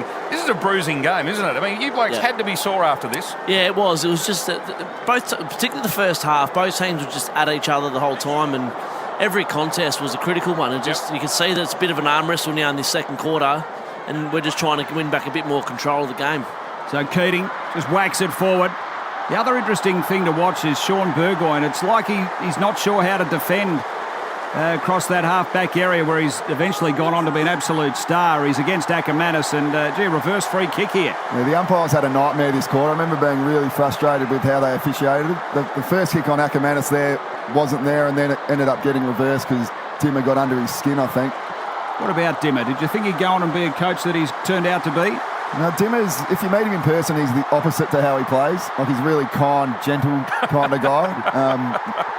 Completely opposite to the way he played. Well, we've just seen one of the real highlights of the grand final. Pickett had another bouncing run down the other wing this time, and it ends in a goal. And this is where he starts to really have an impact on the game in this second term. So Port Adelaide get a goal and just edge away from Brisbane. We're just seeing a replay of what happened. So Ackermanis got the free kick, and that was almost an eye gouge, wasn't it? On Dimmer, Damien Hardwick in the back pocket. So that was where the ball was turned over, and it ends up with a Pickett goal. So things like that in a grand final are very, very costly. There's no doubt about it. Yeah, Dimmer was genuine white line fever. Like, we'd go on training camps and have to jump off a 3-metre rock into the water, and he would refuse to do it. He'd be that scared. Like, it was unbelievable. Oh, come on. No, serious. And then you cross the boundary and you just want to belt people up. Port Adelaide 5-5-35. Lead the Lions. They're up 19 points they are. Oh, Chad Corns right on the tail of Jonathan Brown. Kane Corns right with Simon Black. Footies at half forward for Brisbane. Long ball in. Triple M recalls the 2004 AFL Grand Final. Wilson did just enough. Keep Acker off the ball, and he's screaming for the free kick. Minor score. Port lead it by 3 straight kicks. So... little lucky. Just seeing the replay. He was a bit of hanging on to Acker. He went down right, just outside the goal square. Probably could have claimed a free kick there. So 35 plays 17. Port Adelaide in control at the moment, led by 15 points at quarter time. So Bishop now kicks the ball back into play for Port Adelaide. Not his best effort. Really happy with that kick straight to Brownie, I was. He kicked straight to Jonathan Brown. But where were you, Chad? He's on his line by about 30 metres. I should be the target then. That's right. Chad hadn't played on a man for 3 years by this stage. Now Peter Burgoyne, there's the turnover. He comes off half-back. Gee, a good clash of 2 big men. And it's Brown and Treadray clash at centre wing. No mark taken, but Brown got one in the back. Now the loose ball. No advantage paid. What'd you do, Carl Treaders, to come down back to play on him? Yeah, mate, Unbelievable. Brownie had about 3 disposals for the day, and they were all kicked straight to him by our teammate. Chad Corns, who had the one-out play on Jonathan Brown. Here's Pike. What a star he was as he goes inside 50 for Brisbane. Corns floating back. Bradshaw from the side. Ackermanis, Montgomery, Voss, they're all there. Voss slapped the ball. Sean Burgoyne gets it to Hardwick. Chad Corns delivering. Oh, not a great ball. Ball spills around. Brisbane with a chance. Nodding from long range. Sold the pup. Steps inside. Right foot ball. Going goal, but he's missed. So they're doing a lot of attacking, Brisbane, and not getting it done. For a side that seemed indestructible. Another high hit there from Black on Hardwick. How are you guys feeling at this stage in the second term? Are you feeling like, you can go with them and get it going? Are they starting to fall away a bit? Are you sensing anything? I felt like they had a real moment in this quarter where they got on top. And I remember, I think Acker kicks a goal in the back end of this quarter, and I thought, oh no, they've got us here. But I think we stemmed the flow just before half-time, and then we regained our composure at half-time and took it from there. But yeah, during this quarter, I was getting a little bit nervous. So the margin's 17 points. As Josh Carr now centre wing just chips one over the top, so things have just slowed down for the moment. He finds Hardwick. Choco's quite an attacking coach. I remember end of the second quarter, he made some changes, so go down swinging. I think he took Sean off Ackermanis to free up Sean to try and get him in the play and get some more damaging players around the footy. Short passes on to Kane Corns now, who's still at centre wing. So just chipping their way along that outer wing. Treadray on a lead, and it gets there. Nice kick. Treadray, low to the ground, took the mark in front of Michael. Treaders looks to try to deliver inside 50. Everyone's manned up the ground, so he goes sideways, goes short. Peter Burgoyne called to play on, ran off the mark, now indecisive. He goes long. That kick lobs inside the 50. Thurston's the target over the top. Keating, though. Michael Wilson at ground level with McRae. Wanganeen plucks it out of the air. Pike tackles him. Loose ball out the back. No, they hold it in. Thurston tries to bring it away. He's tackled there by a couple of Brisbane Lion players. Can't get it out. And the umpire to ball it up 55 out from Port Adelaide's goal. Get a look at the Port Adelaide bench. Stewie Dew there. Jared Schofield. Schofield assistant at Port these days. Stewie Dew, the main man at the Suns. Roger James slapped it forward. Here's Leppich for Brisbane. 17-point lead, Port Adelaide, as it goes out on the full. So Port will get the footy again. We've played 11 and a half minutes. Second term as Triple M recalls the 2004 AFL Grand Final. We've got Dom Cassisi and Chad Corns with us this afternoon. Inside 50 ball. Here's Kane Corns. Handball, Wanganeen under some heat. Danced around this way. Got through a few of them. Ball goes out. Here's White, though, for Brisbane to Leppich. Handball to Leppich, put him right under the pump. Great tackle in the pocket. The forward pocket, a free kick here for Josh Carr. Caught him holding the ball. Caught him cold, Leppich. A man twice his size. Great stuff from Josh Carr, and he will get a shot at goal from about 30 metres out in the pocket. Gee, it's a good tackle. Leppich took him on. And Josh Carr just went for his hips. Had his eyes low. So Josh Carr kicked the first goal of the game. On his way in now. From the right half forward flank. And he's pushed it right across the face of goal. He's missed by miles, in fact. And offhands it goes out of play in the left forward pocket. Tell us about Josh Carr. He was a showdown star, 10 in a row. What does he mean to your footy club? Oh, he definitely set the tone for us during that successful era in terms of toughness and the Port Adelaide way. You know, he was a big game player, and he was the one that would take it up to the best players' opposition. You know, if we're playing against Essendon, he'd go up to Hurd and just whack into him. You've seen Voss here, so he'd always get our team up and about, and then he had a few guys to back him up, which always helped. Yeah, he was my favourite teammate to play with. He was as tough as you ever seen and just had absolutely no fear. So a lot of credit needs to go to him for how well we played in those early 2000s. He used to really get under the skin, the Ramsgate Rumble. That brings back some memories as we saw Kane Corns really throw some body around. Ball's inside the 50 here for Port Adelaide. Roger James, Cassisi, the Dom, around the body. Missed. Minor score. Remember that kick, Dom? I do, yeah. Bloody south, it was going through the southeasterly. Picked it up. you didn't allow for the reconstruction of the grandstand. No, the grandstand cost me. You know the incident at Footy Park one day when Josh Carr antagonised someone so much on centre wing that they ended up hitting him. I remember Dave Arnfield was standing there egging him on the whole time. Yeah, it was against Brisbane. Was it? I remember watching down from the stands because I was injured that game. And yeah, just like David Arnfield, he thought he was a player. Jeez, he was annoying. Didn't Crawford try and chase him, didn't he? He's very proud of the fact he's got over $30,000 in fines from the AFL over his career as a runner. Oh, gee. And the club's still paying him off. Yeah. So Bradshaw has the ball for Brisbane. Just over 8 minutes left in this first half of the 04 Grand Final. Long kick, Keating up high. That's the mark of the day so far. Up over Treadray and takes a monster of a mark. Huge grab. He's a big fella, isn't he? Big, solid man. And over Treadray, Wakeland was there as well.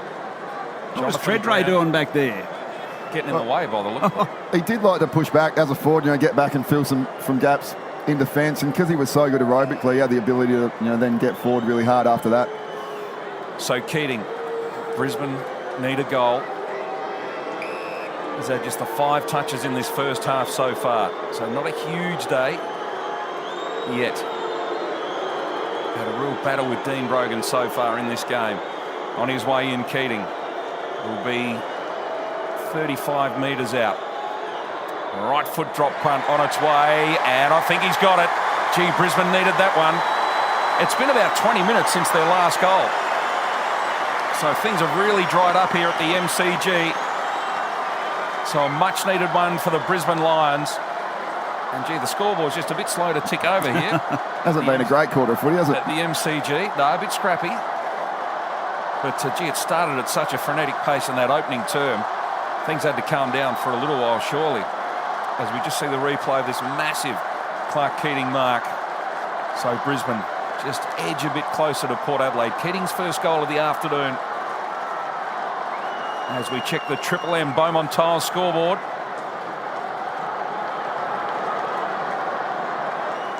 Port Adelaide 5-6-36, Brisbane 3-6-24. So just coming into the part of the game where the Chad was getting a little nervy as Brisbane start to press for McDonald's. Triple M recalls the 2004 AFL Grand Final. Here's Chris Johnson taking a mark on the Dom. We've got Dom Cassisi and Chad Corns with us this afternoon as we relive this one. Coming up at half-time, we'll be having a chat to Dean Brogan and also Alistair Lynch. Looking forward to having a chat to him. He's off the ground, of course, at this stage. He was in that duel with Wakeland. Just getting a look at the Bosch Tools replay. So Wakeland's gone to Brown, has he? For that moment, Chad, you're on Bradshaw. Yeah, I'm Bradshaw here, and he took about 3 marks on me in this quarter. So Bradshaw with the footy, looking inside 50. Wakeland and Brown, the two key men ahead. Goes with the long ball. Keating's there as well. Montgomery. Gee, that's a good mark. Really strong grab. Ended up winning a best and fairest with Port Adelaide Montgomery, but that was courageous and outmarked some taller players as well. Josh Carr in the back pocket. Pickett's called to play on. You heard the umpire, not 15. So Pickett now delivers through the middle of the ground. Oh, it doesn't quite get to Warren Treadray. Well done, Copeland. Just got in the way in the nick of time. Handball ends up now out with Chris Scott. Brad Scott it is. Brad Scott now handballs to the middle.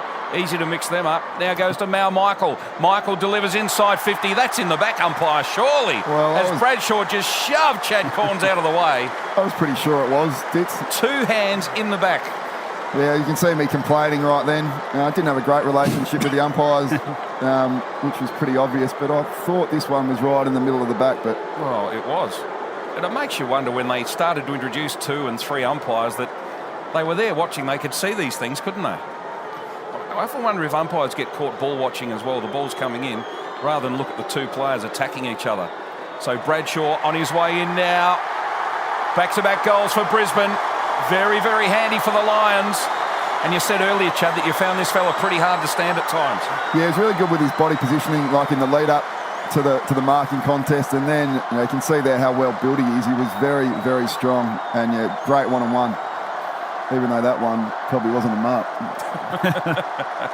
Yeah, this is when, as a player out there, we're getting a bit edgy because there's not much we've done wrong for the first quarter and a half, yet the scoreboard's pretty much even. So that's when you're thinking, geez, we can't play a lot better than what we have, and they're still in the hunt. So I reckon this is around the time where Choco starts throwing the magnets around a bit and just trying to free up a few players so we can get the game on our terms again. Well, for McDonald's, Triple M recalls the 2004 AFL Grand Final. We're back in the middle. 36-30, Port Adelaide only by a goal. They led it by 15 points at quarter time. Brisbane had kicked the last couple. James wrapped up by Lappin. Choco looks on. Bosch Tools replay. Here's Arnie, right in the middle of the screen. David Arnfield. As Lappin clears the footy for the Brisbane Lions. Tap down, Lukey Power overran the ball. Peter Burgoyne from half-back. Got around, sold a bit of candy, released Josh Carr. Big hit on him by Simon Black. Actually, no, it wasn't. It might have been Copeland. Ball spills out. Power delivers well. Here's Pike running, 60 from home. Puts it deep inside 50. Contest, Brown. And Wakeland, boundary. Wilbur Wilson sees it over. Have it tossed in. Only metres around from Brisbane's goal. They are pressing at the moment. Port by a goal. Well, they've definitely got on top in the midfield. You can see them, Lappin getting involved and getting the ball going their way. 6-point margin it is to Port Adelaide deep in this second term, just before half-time. Ball comes over the back for Lappin. Lappin now Handballs to Caracella. Caracella, rare touch for him. Ackermanis, some magic from the left-hand pocket. Goes with his left foot. Couldn't see much of the goal mouth, and he slots it through. Brisbane get 3 in a row and scores a tied away just before half-time on the Triple M Beaumont Tile scoreboard. It's classic Ackermanis. Haven't seen him at all this quarter. And then this critical moment where he gets it right on the boundary and just on the left foot nails it through where no one else can really do that, but he can. And all of a sudden, you're out there going, we're in strife. Yeah, this was the moment where I really started to question, how are we going? Dom mentioned before that we dominated most of the play, but, Brisbane the last 10 minutes have really got on top. And when Acker's kicking goals like that from the boundary, I was getting very nervy. So we're back in the middle. Brisbane have locked it back all square. For McDonald's, Triple M recalls the 2004 AFL Grand Final. We're hearing from Chad Corns and Dom Cassisi through their eyes on this big day. September 25, 2004, and Brisbane go forward again. Bradshaw really causing some headaches. Bishop on him this time. Wakeland and Brown. Bradshaw might go all the way or have an attempt. He goes with a big long ball. It's being pulled to the left, didn't have the journey. Spills to the front, Voss. Oh, gee, no free kick. Nodding around the body, goal! Brisbane are in front. The Brisbane Lions have kicked 4 in a row, and they've hit the lead.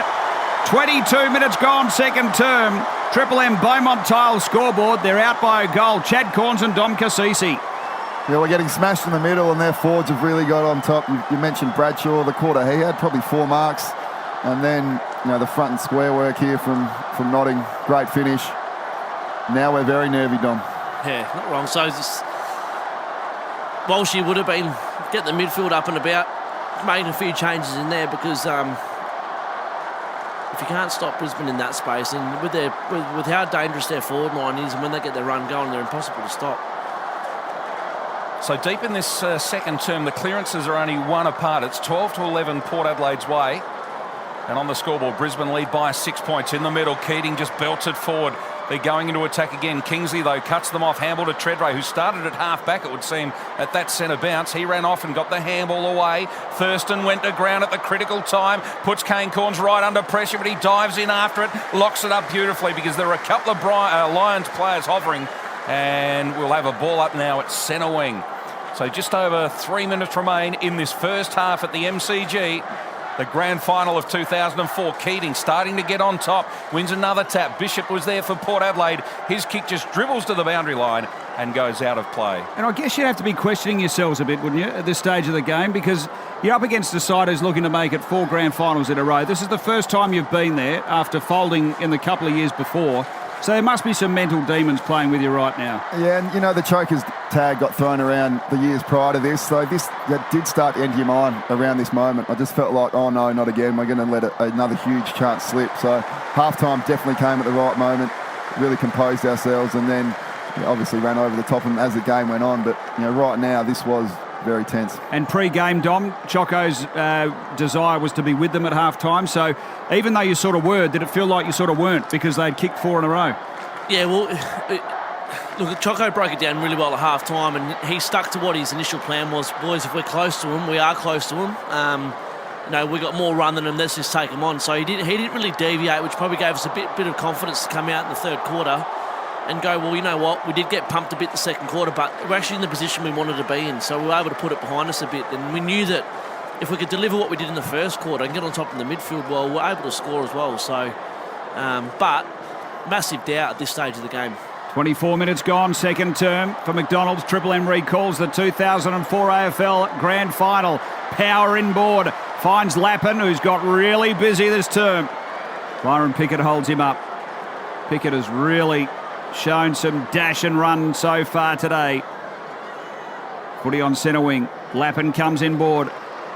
Chance here for Brisbane.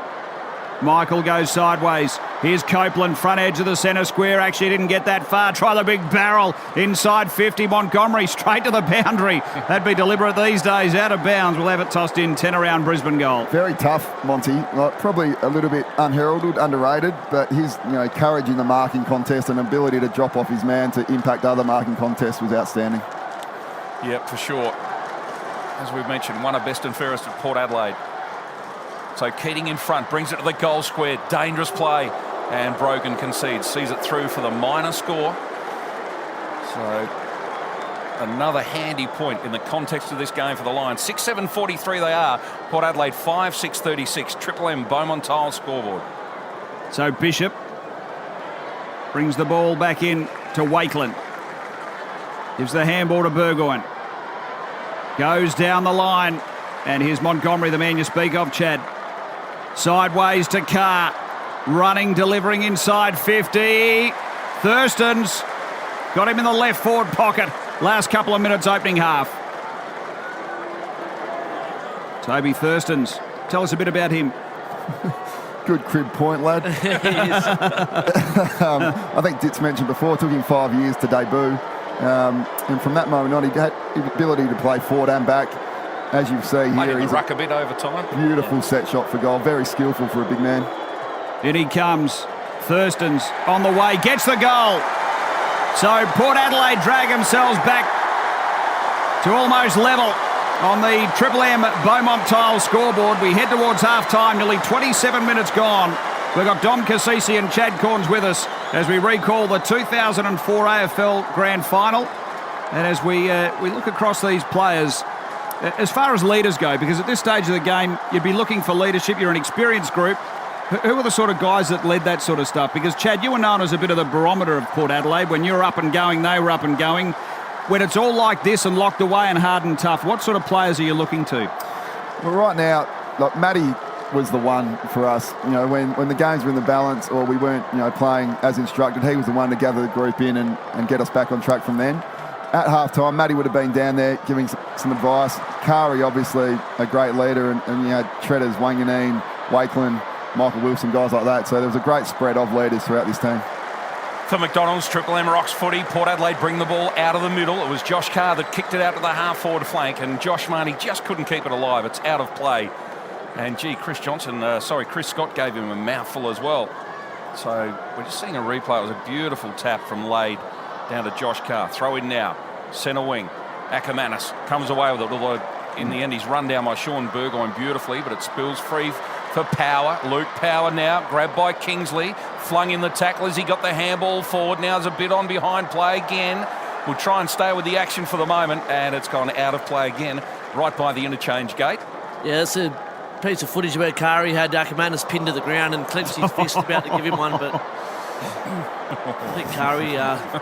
would have been hard to resist. Yeah, it would have been. I reckon a few of our teammates would probably tell Kari to go for it. But... Yeah. So he gets a free kick for it. Ackermanis now at half-back goes backwards to Johnson. So Chris Johnson now delivers towards centre wing. Inside the final minute of this first half, it's only 1 point the difference. Brisbane lead Port Adelaide. Bradshaw's got it. Defensive side of centre wing. He's been busy this term. Triple M recalls the 2004 AFL Grand Final. Dom Cassisi, Chad Corns taking us through it. Carousel, I haven't seen a lot of him. Goes sideways and backwards to Bradshaw. Brisbane with a 1 point buffer. Port Adelaide led it by 15 points at quarter time. Johnson to Michael. Streaming from a half-back, the big defender. Goes up to half-forward, but Treadray, he's been up the ground a lot today. Able to float across, a real chopper off the inside of the boot. Gets it to Pickett. Takes it, tucks it under the wing. Goes for a real bursting run. Inside 50 ball. Siren. Half-time here. Triple M recalls the 2004 AFL Grand Final, and Brisbane lead it by a point. It was their term, 6-7-43. Port Adelaide, 6-6-42. So after being 15 points down at quarter time, the Brisbane Lions take a 1 point lead into half-time. We'll be back to hear from Dom Cassisi and Chad Corns as to what went on in the dressing sheds at half-time with Choco and the coaching group. We've got Alistair Lynch coming up along with Dean Brogan. For McDonald's, Triple M recalls the 2004 AFL Grand Final. For McDonald's, Triple M recalls the 2004 AFL Grand Final, and it's half-time and Brisbane lead it by a point after Port Adelaide had a 15-point lead at quarter time. We'll be catching up with Mark Williams at post-game, but right now the star ruckman from Port Adelaide is about to join us. Dean Brogan joining us on Triple M Footy. Brogues, welcome, and here's your former premiership teammate, Dom Cassisi, to throw the first one your way. Yeah, Brogues, we've halfway through the grand final, mate, and your influence in the first half, I didn't realise, because it's the first time I've watched the game really closely, but didn't realise the influence you had, mate, and you hadn't played a lot of footy at that stage. You looked calm and composed. Do you remember the build-up and your nerves? Because you looked like you handled it really well. Yeah, well, I was trying to tell everyone I actually played all right in that game, Don, Mate, but no one listened to me. You've been trying to convince me for 10 years, and now I finally believe it. We're still talking about it today, but as you get older, your game gets better and better, funnily enough. Look, it was more, I think, for Dom, the build-up to the game was quite... it's sort of like we sort of been there before because of the pressure of the prelim was the worst time to build up and the most nervous I've ever been before a game. The final just said that whole week seemed pretty natural, so to speak. And I remember the build up before the game, Damien Hardwick grabbed me and said, I don't care what happens, you're to jump straight into Keating the first centre bounce of the game, and I don't care if you give away a free kick. And funnily enough, it's true to my word, I did. And luckily for me, Brisbane actually kicked it behind off that free kick. So I was very lucky that they didn't kick a goal, because the day might have gone very different if that silly free kick I gave away at the start of the game ended up in a goal. But, yeah, mate, I guess, it's hard to really reflect on how you actually felt. But, yeah, that week just seemed like everything was going our way from, the minute we won the prelim to the minute that game ended. It was all meant to be, so to speak. Yeah, because going into the GF, Lady was a huge doubt. He only got the call up really late. And then watching the game today, you pretty much played ruck the whole day. So was that always the case? Or was it more because Lady was a bit belted up, you had to carry the load for the day? Yeah, look, I think they kept that injury pretty quiet from memory, Dom, because they didn't really want it getting out that Lady was, it was a game-time decision from what, from what we heard after the game. And I had no idea, to be honest. I just remember him hurting his back, but I never knew the severity of it. And, the plan probably wasn't for me to ruck all day, but obviously, they kept it pretty quiet how serious Lady's injury was. And, looking back on it, he was in all sorts and had to play with injections. And, back then, the week before in the prelim, I actually played, 90% in the ruck as well. So, it just panned out that way. And as a ruckman, mate, you never want to come off the ball. So, to play 95% of the ruck on a grand final day was pretty special when you look back. It doesn't probably happen anymore, but yeah, mate, you don't feel any sort of soreness after a game like that, mate. It's more just the hangover the 2 weeks after. Yeah. Now, you had to play against big, strong men every week in your position, but Keating does look like a real big, imposing figure. What was it like to play against him? Oh, look, Brisbane's flagged that when they won 3 in a row, a lot was made of it, how their rucks went and smacking the ball forward. And Keating and I think it was Charman one year. They were a pretty great duo. Unfortunately, I was lucky enough Charman didn't play, but it was a bit daunting going against Keating because he was, some would say he was best on ground from the last couple of grand finals, and he always played big in big games. And it was my job just to try and nullify him and nullify his influence and whacking the ball forward. So just from memory, that's what I really try to concentrate on. And I think he did have a reasonable day, but my job was to influence him not smacking the ball forward. And Brisbane were really good at bashing it forward and running onto it. And that was one thing that we planned really well for. And I'd like to think that I halved my battle that day with him. Brogues, could you take us back to earlier in the year when Matty Primus goes down and what happens, what's said to you, and what are you asked to do for the rest of the year? Yeah, look, I think I remember that game pretty vividly. It was against Hawthorn. I think it was about round 3 or 4, and he kicked probably 3 or 4 goals and did his knee. And I just remember him, the news came out that he's going to be out for the year. And I guess I was pretty fortunate enough to be in the side, and Lady was the one that wasn't in the 22. So I guess the opportunities are, it was pretty clear that Matty's going to be out for the year, and it was up to me and Lady to shoulder that. That you can't ever replace a guy like Matty, and I guess Lady probably the door opened really for Lady to get in the side. I would have thought he came in as a forward, so it's funny how things panned out. Unfortunately, it was not great for Matty, but as far as myself and Lady working together for the rest of that year, I think we got the job done. And Lady had a pretty good connection with a lot of the mids, and I was sort of coming over the top of that. So it was a pretty good duo when you look back on it. I like to think I did all the bulk work and Lady come in and did all the nice work. But he was a great player, Lady. And, unfortunately for Matty, it didn't pan out. But, the opportunity came for us to work together to a grand final. Now, mate, you're the only guy on the planet that's won an NBL championship and an AFL premiership. You still pull it out every now and then to get into a few venues around town, or you've put it away? I'm still getting into nightclubs. I'd still be using it. After 6 years, mate, as you know, Dom, it's all the stories come out. Nah, that's right. With a bit of GST on top, too. I think I've scored 40 in that NBL grand final now. So I've gone from scoring no to scoring 40. It's something that should believe me. Well, Brogues, you're a big-time player, mate. We've really enjoyed your opening half of footy. Dom's given you the tick of approval after watching it back, so thanks for joining us, mate.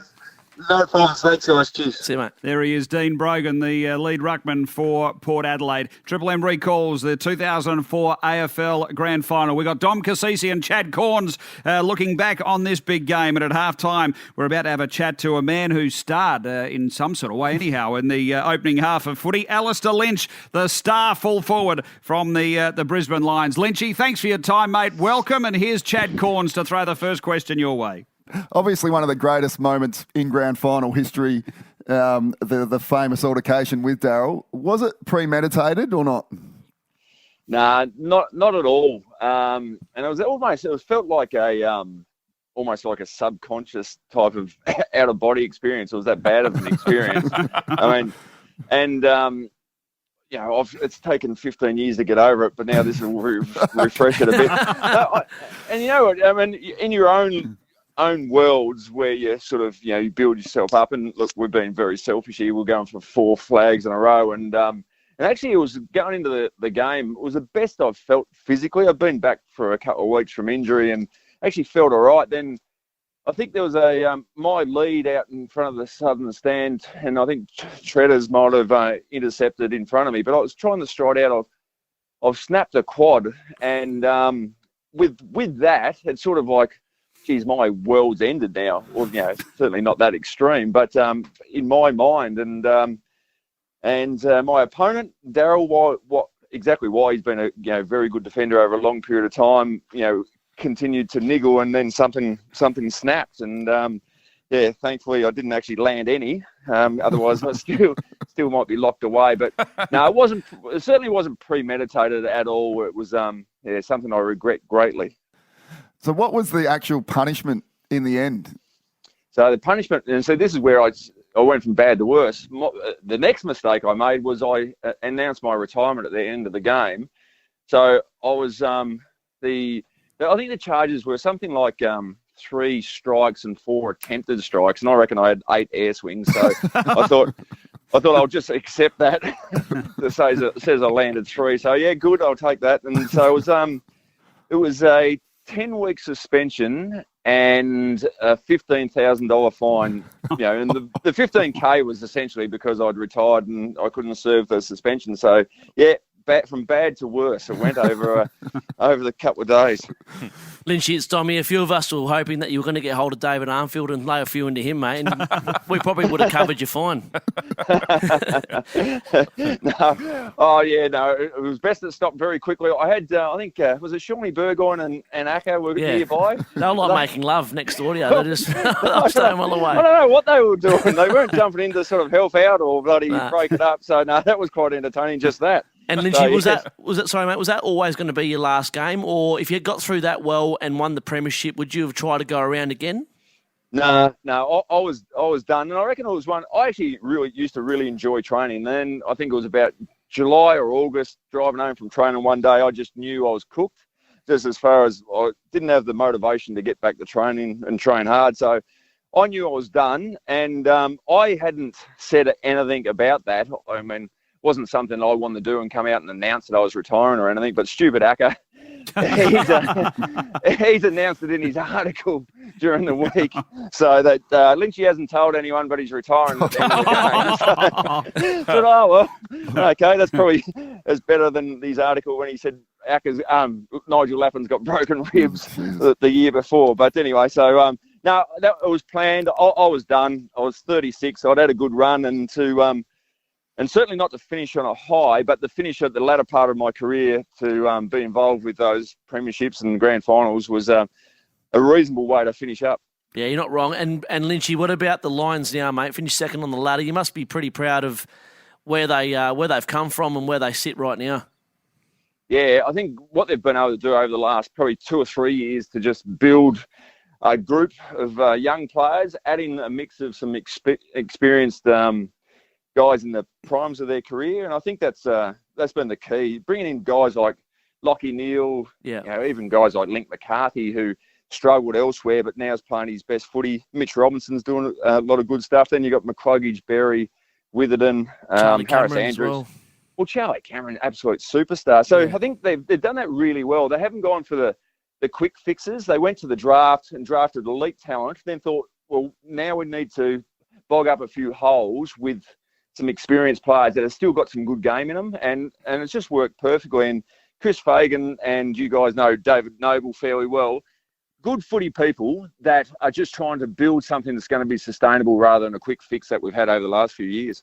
Well, Lynchy, proves to that. You're a star, mate. Thanks for joining us. We're looking back on this game and we enjoyed your little rumble in the jungle with Wakes in the opening half. Good on you. Thanks for your time.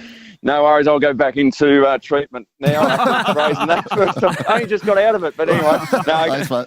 Great respect for you guys. Well done and enjoy the day. There he is, the three-time premiership star from the Brisbane Lions, Alistair Lynch. We've got plenty more to come the second half. We're going to really open this one up as Port Adelaide. You just get the feeling they might be about to steam away, Dits. 2004. We've got Chad Corns and Dom Cassisi, and post-game we'll be having a chat to the premiership coach, Mark Williams. It's half-time. It's a 1-point lead to Brisbane for McDonald's Triple M recalls the 2004 AFL Grand Final. For McDonald's Triple M recalls the 2004 AFL Grand Final, and we're a few minutes into the third term. Dom, the VCR got a bit stuck, mate. We've lost a bit of the quarter. How many times have you watched this? Oh, just that, mate. This is when I did my best work. Right. Until you rewind, pause, play, over and over. Oh. So, all right. Apologies, boys. That's all right. So just on 14 minutes remain in this third term, the 04 Grand Final, 61 plays, 55. The Lions by a goal, one straight kick. It was 1 point the margin at half-time. Lepic with the ball in the back pocket here for Brisbane. Very sunny afternoon now. Pretty good conditions as he kicks the ball long. Clears defensive 50. Brogan didn't take the mark. Keating almost. Josh Carr came out of the pack. It went straight to Carousella though. Lappin tries to push it forward. Great pick up Voss. The champ handballs it forward to get Brisbane running. Cut off though by Chad Corns. Well played Chad. Brown in there on hands and knees with a handball. Cassisi likewise desperate. Port Adelaide come away. So Roger James squaring ball. It's a 6-point lead to Brisbane. Third term, got just under 13 minutes left. Wanganeen just got his boot to ball somehow. Ball spills sideways. Here he is, Wilson. For Port Adelaide, back to Bishop. Goes with a long ball. Up to half forward, Tredray and Michael in a one-on-one battle. Ground level ball from Big Wazza. Handball over the top. Peter Burgoyne with the long locks, tight against the paint. Squaring ball laid. Big fist nodding. Ground level. Carr trying to spin through. Cassisi sniffing around, having a real good sniff. The Dom gathers the ball.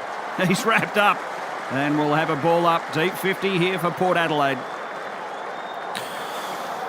Yeah, just remember clearly at half-time, Choco and Walshy and the coaches encouraging us to take the game on and don't slow the game down. Just keep it moving fast. Well, good coaching at this point, you would think, as has been mentioned, Brisbane perhaps a little bit older and bruised and battered bodies. They'd had a tough finals campaign as Voss handballs out of the back pocket, but it goes to the boundary line. And a throw in right forward pocket for Port Adelaide, deep into attack. As we just see the bench for Port Adelaide. Hardwick's down there. Josh Marnie. 12 and a half minutes remain in this third term. It is tight. Brisbane by a straight kick. McLaren and Lade to do the ruck work now. McLaren front position. Lade in the end gets in front, works his way there, brings it over the back.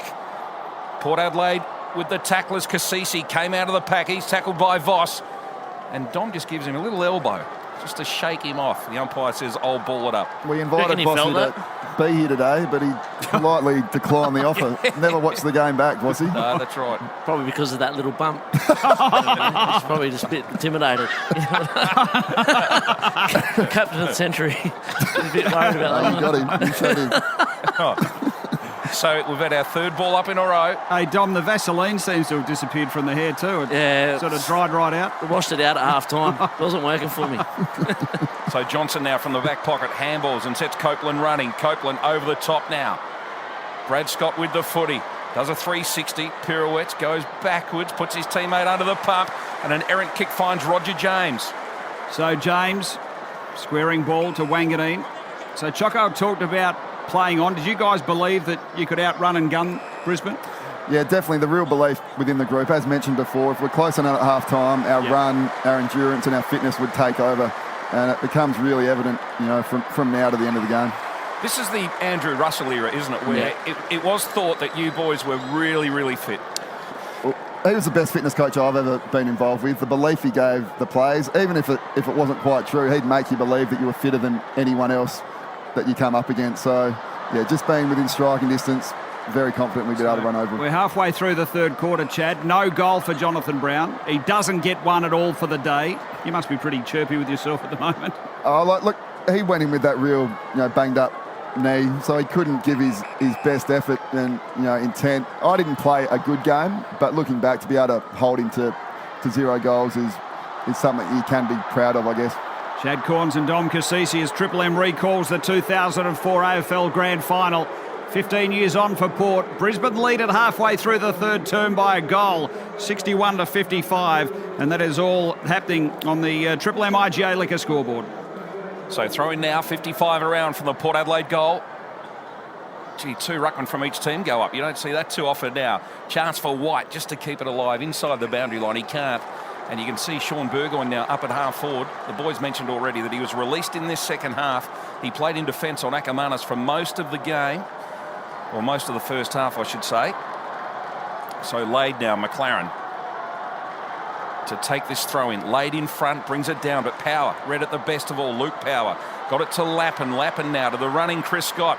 Comes through half-back on his left boot. Boots it high to the middle of the ground. No one home for either side. Now a foot race coming off half-back. Michael Wilson. Big collision behind him. He read it beautifully. Now tries to get it. Oh, he's in trouble. Tried to get around, and in fact, he's pinged for holding the ball. Good tackle, Lappin. He read it nicely.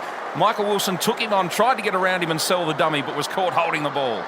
Footy goes to the outer side. Bouncing footy in front of Carosella. Tight against the boundary. Cops some heavy body work. Kane Corns good against Simon Black. Here's the Chad good against Brown and Cassisi. Have a look at the two boys. Get in there like a bull at a gate. Wrap up the big fella. And we'll have a ball up on the half-forward area for Brisbane.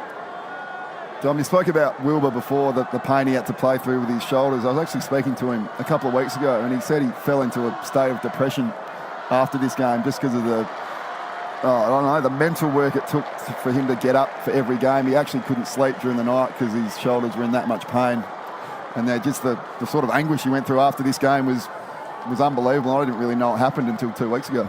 Yeah, so apparently after games during this season here, he'd have to sleep sitting upright with back against the wall because he couldn't lay down. His shoulders were that sore. So for the next 2 days after a game, he'd be sitting upright in the corner of the house against the wall, just trying to get a bit of sleep. Such a courageous player. Unbelievable. A real workhorse as well. So Port Adelaide with the footy at half-back. Cassisi now, the man sitting next to us today, running us through all the action, reliving the highlights. Handball forward came from Michael.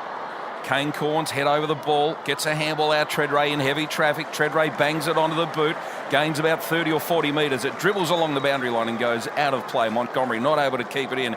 We haven't had a goal for a while. It's still a 6-point margin. Brisbane lead at 61-55. Just over 8 minutes remain in this third term. Critical time of the game. So, Brisbane with a goal lead late in the ruck contest. We relive the 2004 AFL Grand Final. Chad Corns, Dom Cassisi looking back on this one with us. We'll speak to Choco Williams post-game as well, the premiership coach. Lappin Got the handball out, Carosella. Here's Scott from halfback, delivering, and McLaren had a little fumble. Closing up hard on him, Burgoyne. Really dumped the big fella into the turf. Here's Marnie. Left foot ball. Inside 50, Treadray. Gee, Mal Michael right on his hammer. Treaders keeps it in. Left foot ball. Scrambles it forward. Brogan. He's there with Leppich out of play. We'll have it thrown in only metres around from Port Adelaide's goal. So you guys are pressing here at the moment. We're late in the third quarter. What's going through your minds?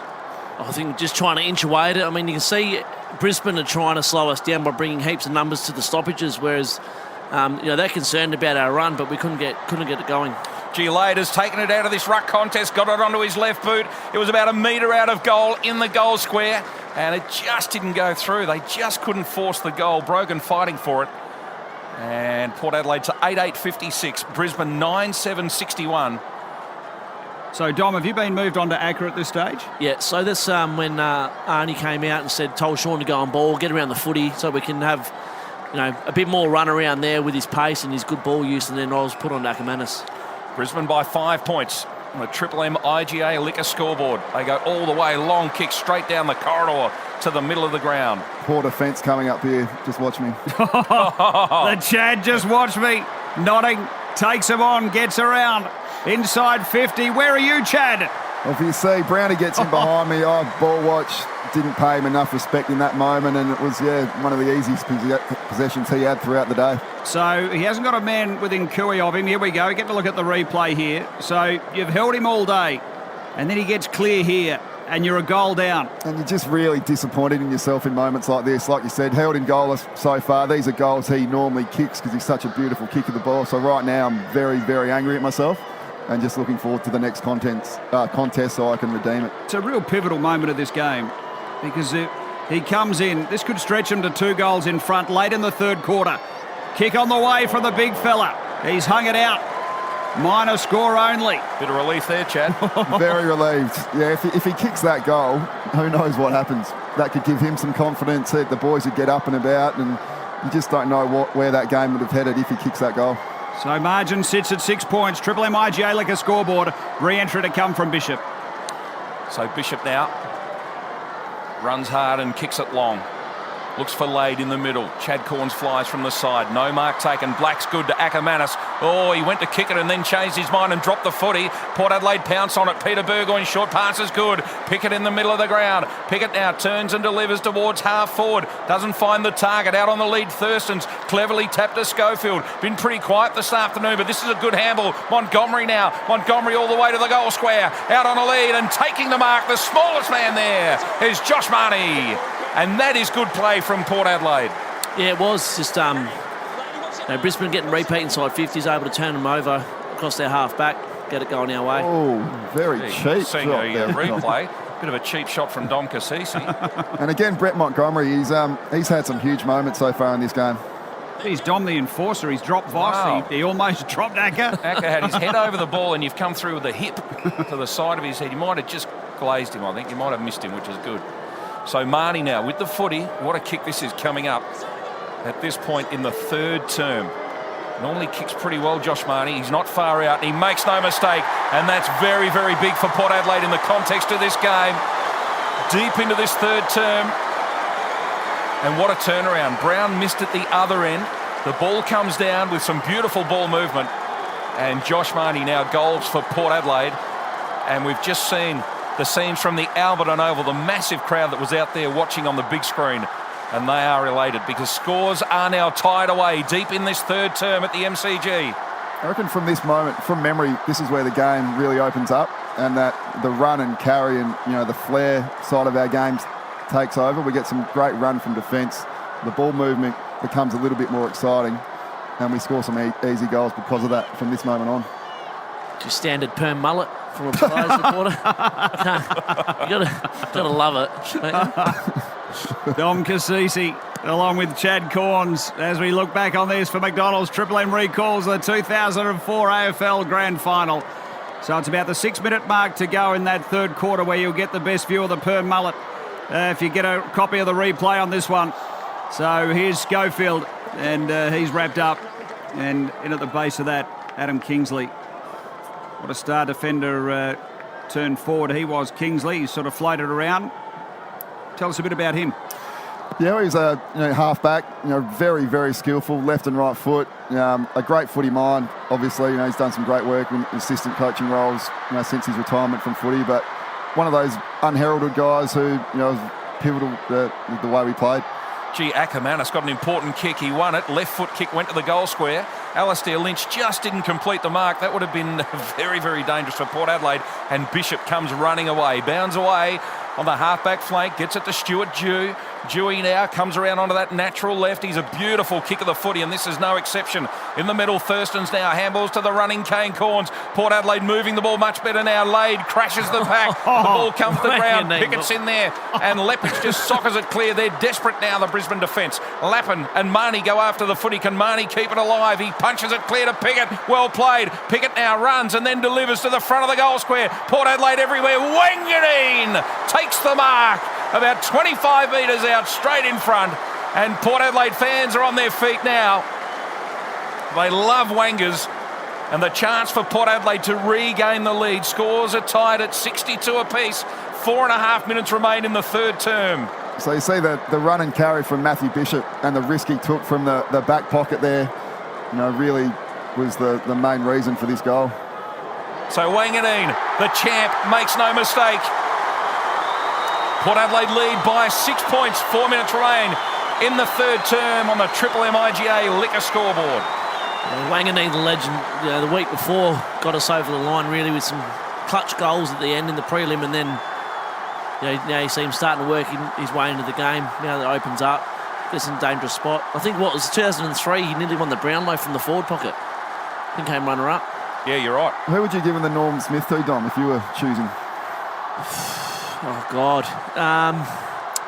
Look, this is probably the first time I've seen the game closely. The first half, I thought Kari was our best player.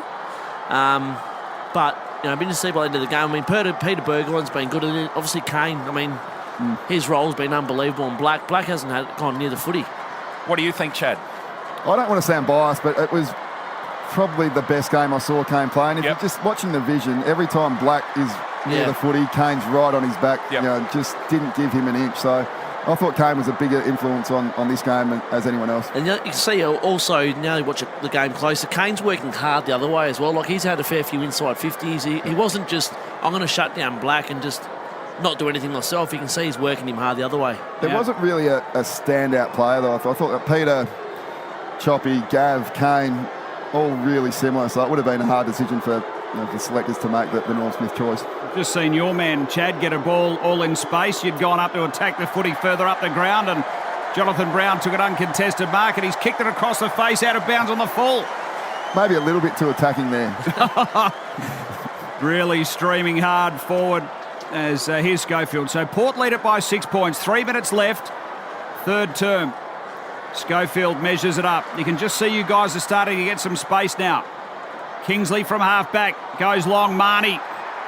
Johnson giving away a free kick there. Yes. So Marnie's got it half forward here for Port. Too well, he played in front. You can see that Port Adelaide are kicking longer and stronger and really taking it on, as the boys have mentioned all afternoon. The kick gets to Thurston's on the bounce. He has to fight for it at ground level. Michael Wilson comes in and helps him out, wins the ball at ground level. Then he loses it again. The Scott brothers are in there. Brad was there fighting hard for it, and the umpire says, I'll have it. Dom, I thought that just looking at the matchups here, that Michael Wilson might have been the obvious choice for Ackermanis right from the start of the game, just the way he plays. And you said, you went on to Acker at one stage. Sean Burgoyne was on him. I don't know if you remember, if we'll come back in a second, but who Michael Wilson actually stood, who was their other dangerous half forward? Because I thought he would really blanket him if he was given the opportunity. Port Adelaide now through Thurston's, who's really starting to lift, and he runs hard, kicks inside 50. No mark taken, ball comes over the back. Lade's fighting for it at ground level. Treadray's in there as well. And the umpire says, I'll have it. Deep into attack for Port Adelaide. Yeah, Wilbur's getting more the likes of McRae or, Richard Hadley, who come off the bench and nodding and Carousella. Yep. I think Ackermanis, they wanted me or Sean on him, so when he did go on ball, we were able to go up with him, who had a bit more on ball experience. You just had a look at the Brisbane Lions bench as Burgoyne steps through. He's got the goal. Sean Burgoyne for Port Adelaide. And they've put back-to-back goals together, the power. And it's a extension of the lead. on the Triple M IGA Liquor scoreboard. Out by a couple of goals here, Port Adelaide. So, Dom, a minute left, third quarter. You've come from a goal down to 12 points up, so really 3 in a row. And this must just be where you're starting to believe. Yeah, definitely. You can feel the game starting to open up a bit, and you see the benefit of Sean going from deep in the back pocket to now going forward and on ball, and he's kicked the goal already in the first 5 minutes of that change happening. So all of a sudden we look a bit more active, and our outside runners, like you've seen Schofield starting to get it now, Adam Kingsley, who are guys that are good on the outside and never miss a target. So we start piercing through Brisbane's defence. 11-8 Port Adelaide, 9-8 Brisbane. The margin is 2 straight kicks on the Triple M IGA Liquor scoreboard for McDonald's. Triple M rocks footy. Brogan unopposed. Tries to find Roger James. Peter Burgoyne hovering. Coming through, copping a high one, I reckon, McRae. And the umpire says, no, we'll ball it up. He copped a couple of high ones there. He actually says that to the umpire. He's holding his mouth. So Chad may have been shifted onto Pike here at centre-half forward. Gee, that was a high tackle, wasn't it? Free kick there. Yep. So the umpire missed one. Bit of luck for Port Adelaide. Roger James gets the ball out to Peter Burgoyne. Throws it onto his left boot. High ball in the middle. Needs courage. Dewey just punches it forward. On the end of a handball, Josh Marnie now starting to play really well. Delivers to full forward over the back. Wanganeen runs into an open goal. Wanganeen gets his second of the game. And Port Adelaide lead by 3. Here come the power on the Triple M IGA Liquor scoreboard. Yeah, Wanganeen's class. You just see how he read the ball in the air. 2 Brisbane defenders in front of him they try and leave him to spoil it, and just goes over the top. He's just, superstar. Makes you realise how damaging our forward line was, and makes you realise, the list management that Port Adelaide put together. This is an era where there was no trade period. It was hard to get players from other teams, and you look at Port Adelaide's lineup. These guys came from other clubs: Wakeland, Bishop, Hardwick, Montgomery, Byron Pickett, Wanganeen, Jared Schofield and Kingsley. Marnie. And Marnie, that's 9 players of the premiership team that we got from other clubs that had experience, and that's a great way to put the list together. For McDonald's, Triple M recalls the 2004 AFL Grand Final, and all of a sudden, Port Adelaide out by 18 points as we head to three-quarter time. Montgomery across the back half here for Port Adelaide. Gets it to Wakeland, who stood toe-to-toe earlier on with Alistair Lynch. Around the body, Brisbane move it forward. Hadley got the handball across to Carosella. Here's Pike from 55. Had a tumbly, scrambly one inside 50. Acker floating around. Your man Dom has a shot on goal. He's got it. She's good. Acker has reduced. No, he's missed. Well, he probably got one he shouldn't have in 2002, and that one has gone the other way. So margin sits at 17 points, Port Adelaide. Triple M IGA Liquor scoreboard. Inside the final minute of the third term, Chad Corns flies at half-back, and Chad takes a good mark. So Port Adelaide will just wind down the clock, you would think. The message would go out that we're inside half a minute. And what a finish to this third term. Port Adelaide kicking 3 in a row. And Chad just doing the right thing. Bit of professionalism here, bit of experience, holding things up. He's had the ball for about 45 seconds. Now he kicks it. Come on, Chad. And there is the siren. What a turn for Port Adelaide. We go into three-quarter time. Port Adelaide lead it by 17 points, 12-8-80. Brisbane 9-9-63. We'll be back with the final term. And we got Choco Williams as well. He'll join us, the premiership coach. Triple M recalls the 2004 AFL Grand Final.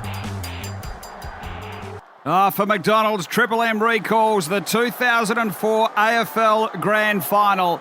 We've got 1 quarter to go. September 25, 2004, 15-year anniversary of Port Adelaide taking the flag. We're looking back on this big game. We've got Dom Cassisi, Chad Corns with us. We've got Chris Dittmar, who's about to get us going. Final term action for McDonald's. Triple M recalls the 2004 AFL Grand Final. Port Adelaide by 17 points heading into this final term. The umpire bounces the footy. Brogan collides with Keating. Out of the middle, Roger James, but his kick doesn't go too far. And it's cut off by Brad Scott. Scott now from almost at halfback finds Luke Power running hard at centre wing. They're going to have to go on the attack here, Brisbane, and throw everything at Port Adelaide. Early in this final term, Ackermanis, he went without the footy, then dives and tries to punch it forward to the advantage of his teammates. And Port Adelaide's tackling has not let up from the opening bounce, and it's still ferocious. And the man at the bottom of the pack, Dom Cassisi. Yeah, I remember the start of the last quarter, three-quarter time. Coaches were up and about. They were really happy the way we finished the third quarter, and Choco just even went harder on encouraging us to take the game on and get our runners involved. So you went from a deficit into the lead. 6 points at half-time, 1 point it was, into a 17-point lead at three-quarter time. And Montgomery, he goes down the line. Contest here, Brogan. And what a start he was at NBL Premiership and an AFL flag. Only bloke ever to do it. It's a pretty rare double. That's amazing. He's used that to get into a few venues over the years too. Goes down the line. Gee, Treadray's had a tough day. Now Michael been all over him, and we'll have it thrown in half forward here for Port. So 17-point margin, power lead. Must be some belief starting to creep in at this stage. And the coach has got it right. They said to Port Adelaide, take it on, use your pace, use your skill. And that's the style that has made Port Adelaide lead going into this final term. Peter Burgoyne, handball out wide, Schofield. Schofield to the front of the pack, to the front of the goal square. Picking it up, Lade. Lade handballs to the running Wanganeen, who kicks his third goal on the run. Port Adelaide now into the 20-odd, 23-point lead it is now. Early in this final term, and the crowd erupt. And Wanganeen setting the MCG alight with his third goal. Dom Cassisi. Yeah, I think he's kicked the last 3 goals. I think he kicked the last 2 in the third quarter and the first one in the last. So he's just having an impact. You can see that Sean Burgoyne once again had an influence in this goal as well, just with his tackling pressure. Yep. And you can see Byron up there as well. So you can see our coaches wanted to back our midfield in to get it in and have the real pace in the forward line to bring heat to Brisbane defence. And Gav, doesn't miss too many. And now we start getting that, in that stomach. We've got a bit of relief now. We're 3 or 4 goals up, but we need to keep the foot on the accelerator. Still a long way to go, though, isn't there? Oh, there is. Particularly, once again, Brisbane coming off 3 flags in a row are an intimidating team. The McDonald's Triple M recalls the 2004 AFL Grand Final. Ball's mopped up in the middle, and we'll have another ball up. But just listening to yourself and chat, it just feels like that half-time address from Choco is the one that really gave you some belief, because you're going down, yet he's saying, take the game on.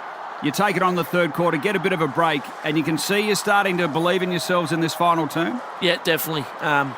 We went in half-time sort of, in a shell. We closed up, we went in our shell, and we tightened up on the field, and, Brisbane were getting on top. And the master of Choco's coaching was to break the shackles, take them off, boys. I don't care if you make a mistake, just go for it. Gee, the skill level of Port Adelaide's really lifted here. Schofield, beautiful kick to half forward to Montgomery. And at fullback, Pike outpoints Brendan Lade on this occasion. Might have man-handled Lady, but no free kick. Lappin just drops a sitter of a chest mark in the back pocket, but plenty of time to go back and get the ball. Delivers forward now. So Chris Scott, Brad Scott from half-back. Oh, he's made a mistake. Pretty rare for him. Thurstons cuts the ball off. It bounces and sits beautifully for Peter Burgoyne, who goes goalward. There's no one home, though, and getting back is Mal Michael, and he takes a pretty comfortable mark. Then turns, delivers short, finds Chris Johnson now. Johnson still deep in defence for Brisbane. Are you sensing at this stage, Dom, Brisbane are starting to feel it go against them or not? Oh, to be honest with you, it's still... I remember clearly in the start of the last quarter, it was just, we know we're in front, but you didn't even want to entertain the thought in your mind that we've won it, because you just knew there was a lot more work to be done. So it was still on edge, definitely still on edge. So, and you couldn't feel Brisbane starting to feel it slip away. They obviously had won the 3 before. Yeah, no, it couldn't, because even the first quarter we were so good and they stayed in the game and then got 17 points up. So you just know that it's easy now looking back. But at the time, 3 premierships in a row, one of the greatest teams of all time, you were honestly just worried the whole time. So Port with the footy. Here he is, the man himself, Dom Cassisi, in the middle of the MCG. It's a 23-point Port Adelaide lead. 5 minutes gone, final term. On the Triple M Installer Ream scoreboard, inside 50 ball. Ball spills down. Brisbane defence nodding. Took on Kane Corns, who's been brilliant on black. Around the body, Wanganeen looking for 4. Gav's got 4. Port by 29 points. What about that 8 minutes of brilliance that Wanganeen told us to look out for pre-game? And Port Adelaide, well, they're just about unstoppable at the moment. Dom Cassisi. What a master. I actually did not know up until today that he kicked 4 goals pretty much in the space of 8-9 minutes of the game. I did not know that, and obviously knew he kicked 4 goals to the game. I just thought they were more spread out over the quarters. So unbelievable. The cream rises to the top, and in our team at that stage was always Gav. We're seeing Choco in the coach's box at the moment, still just urging everybody on, never giving up. Don't give anything. Don't give a quarter yet. There's still plenty of work to do. Grand finals are really tough to win. You've got to play all the way through. No time to let up now as the umpire bounces the ball. 14-8 Port Adelaide, 9-9 Brisbane on the Triple M Installer-Ream scoreboard. Out of the middle, the Power go again towards half forward. Pickett was the target, but he's cut off by Notting. His handball doesn't find the target. Roger James comes through, well tackled this time. On hands and knees, gets a handball forward. Getting in the way, Brad Scott might have been pushed in the back, and the umpire says yes, a free kick.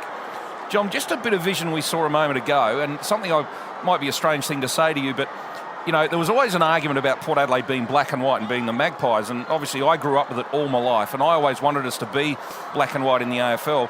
But there was a moment, the final siren, when you won the prelim final at Footy Park, and I was sitting right up the top because I was calling the game, and there wasn't a spare seat in the house, and all I could see was a sea of teal, the flags and the Guernseys and hats and scarves. And it was at that moment I thought, you know what, teal is our colour. And we just saw it again when that Wanganeen goal went through, to see the amount of teal in the air, and it really makes Port Adelaide distinctive. It sets us apart from other colours, and it's our own colour, isn't it? Oh, absolutely. And you're right, even when the supporters that were there would know, was when we went to Punt Road after won the grand final, and there was just a sea of teal all across Punt Road. When we got back to Alberton, it was just all the teal flags, and it is distinctively our colour, there's no doubt about it. And even Adelaide Oval now, when that's packed and you got the never tear us apart, it does define us. So the footy's wrapped up. What did you know about Port Adelaide coming from Perth, Dom? Not much at all, to be honest, because obviously Port had only been in the competition for maybe 2 or 3 years at that stage. But I got taught pretty quick, because I landed from Perth and I had Russell Ebert and Bob Clayton, who gave me a tour of the facility. And the first thing Bobby said to me as a man of few words is, see that sign? And we exist to win premierships. That's all they had to say. Yeah. So, to have Russell and Bob Clayton, welcome me into the club. I didn't even understand how big that was at the time. But now I look back at it, and they certainly let you know about the history and tradition of the footy club. Brisbane went forward. They've missed an opportunity here, so it's 92-64. Port lead it by 28 points as Wakeland marks the re-entry. Gee, watching the replay here, Dom, how sure are Wakeland's hands? He just doesn't fumble it, does he? When he goes for a mark overhead and against tall opponents, geez, he's very, very certain, isn't he? Yeah, he is. He's just, and he always had a really good kick for his size too. Yep. And Bradshaw picks it up, swoops on one. Here's a chance for Brisbane, and finally they claw one back. So at this point, it gives the Lions a little bit of hope, you would think. Because Port Adelaide have kicked, probably 5 on the trot. So the Lions get one back eventually. The margin back to 23 points now in favour of the Power. So this is what you're saying, Dom. Brisbane get a goal, starts to swing back. They're only under 4 goals down now, still plenty of time. Yeah, there is. You just, you never felt safe, you got to play 4 quarters of good footy to be able to beat them. But getting back to our back line, Ditz, we're talking about Wakes, we were very fortunate that we had Wakeland, Montgomery, obviously Chad as well, that were all really strong in the air, and we got a lot of our rebound off those guys taking intercept marks. For McDonald's, Triple M recalls the 2004 AFL Grand Final, and Port Adelaide lead it. At the moment, we're in the final term, played nearly 10 minutes. Ball spilling around, Peter Burgoyne releases a handball. Kane Corns been like a blanket on Simon Black. 22-point lead for Port Adelaide. What about the flyer Johnson over the top of Pickett, who smashed into Voss? Byron Pickett steamrolled the skipper of the Lions. Brogan got a quick boot to ball. Here's Mal Michael bouncing out of half-back, the big fella, and he goes with a long kick. Gee, the umpires have let it go here, haven't they? I thought Voss copped a real high one. And, a couple of free kicks maybe gone begging there. Bradshaw out on a lead again. Now, this is a dangerous time for Port Adelaide. Bradshaw has just kicked one. He's out on a lead. He's marked again. Now, Lepich has gone forward, so Lee Matthews has made some moves as well on the magnet board. So Bradshaw right on the 50-metre line. On his way in for back-to-back goals. She's got hold of this one. This is a beautiful kick. And he's hit the post. Minor score. So the margin now 22 points in favour of Port Adelaide. And Brisbane are just having a bit of a moment here in this final term. What about Johnson on the Boss Tools replay? The landing, Dom. It's about knocked himself out. I was pretty close to that when that happened, when he got that launch off Choppy's back, and it was absolutely massive from ground level. So margin sits at 21. Brisbane are pressing. Port lead it. Final term played nearly 12 minutes. Bishop. Just a strong defender back there for Port Adelaide. Goes down the line. Free kick going to Kane Corns. Got the footy at half back, over the top, chipping ball. Here's Byron Pickett. Centre wing. 77,671. It is the lowest grand final attendance since 48, I think it was, but the grandstand redevelopment is the reason for that. First time two interstate sides have faced off in the big one. Here's Carr trying to put the foot to the floor. Oh, he scrambled a ball inside 50, and Thurston's in the right spot, takes the mark. This is a big, big kick. You need a bit of luck to win these big games, and it's definitely there. Luckily, it fell in Toby's hands there. But once again, taking the game on. Yeah, that's right. Yeah, you can see that clearly that Choco wasn't happy when he saw someone get a mark and go back. It was always take them on, play on. So Thurston's, couple of goals already. City end comes in. Big kick for Port Adelaide. He has got it. Port respond. Margin back out to 28 points. Triple M install the Ream scoreboard. Played nearly 13 minutes final term. Dom, are you starting to believe yet? Yeah, well, we are, but there's a defining point coming up, which we'll highlight when we get to it. But it's still funnily enough, like now you'd be sitting there going, right, we're pretty safe now. But out there, we'll still, get back to work, get back on the tools, and keep pushing hard. So, no, by no means at this stage of the game do we think we had it in the bag. Not that I would want this or encourage it, why wasn't there ever any thought of, well, let's flood now. Let's just go back behind the ball and stop the game? Well, I think it's probably a bit of because of Brisbane's ability. They can turn a game so quick. So I think we go to that strategy, but we want to make sure that there's enough. You don't want to do that with 10 minutes to go. You want to do it with maybe 3 or 4 to go and really lock it down. Okay, Josh Carr gets the ball out of the middle, looks for Sean Burgoyne. Copeland goes with him.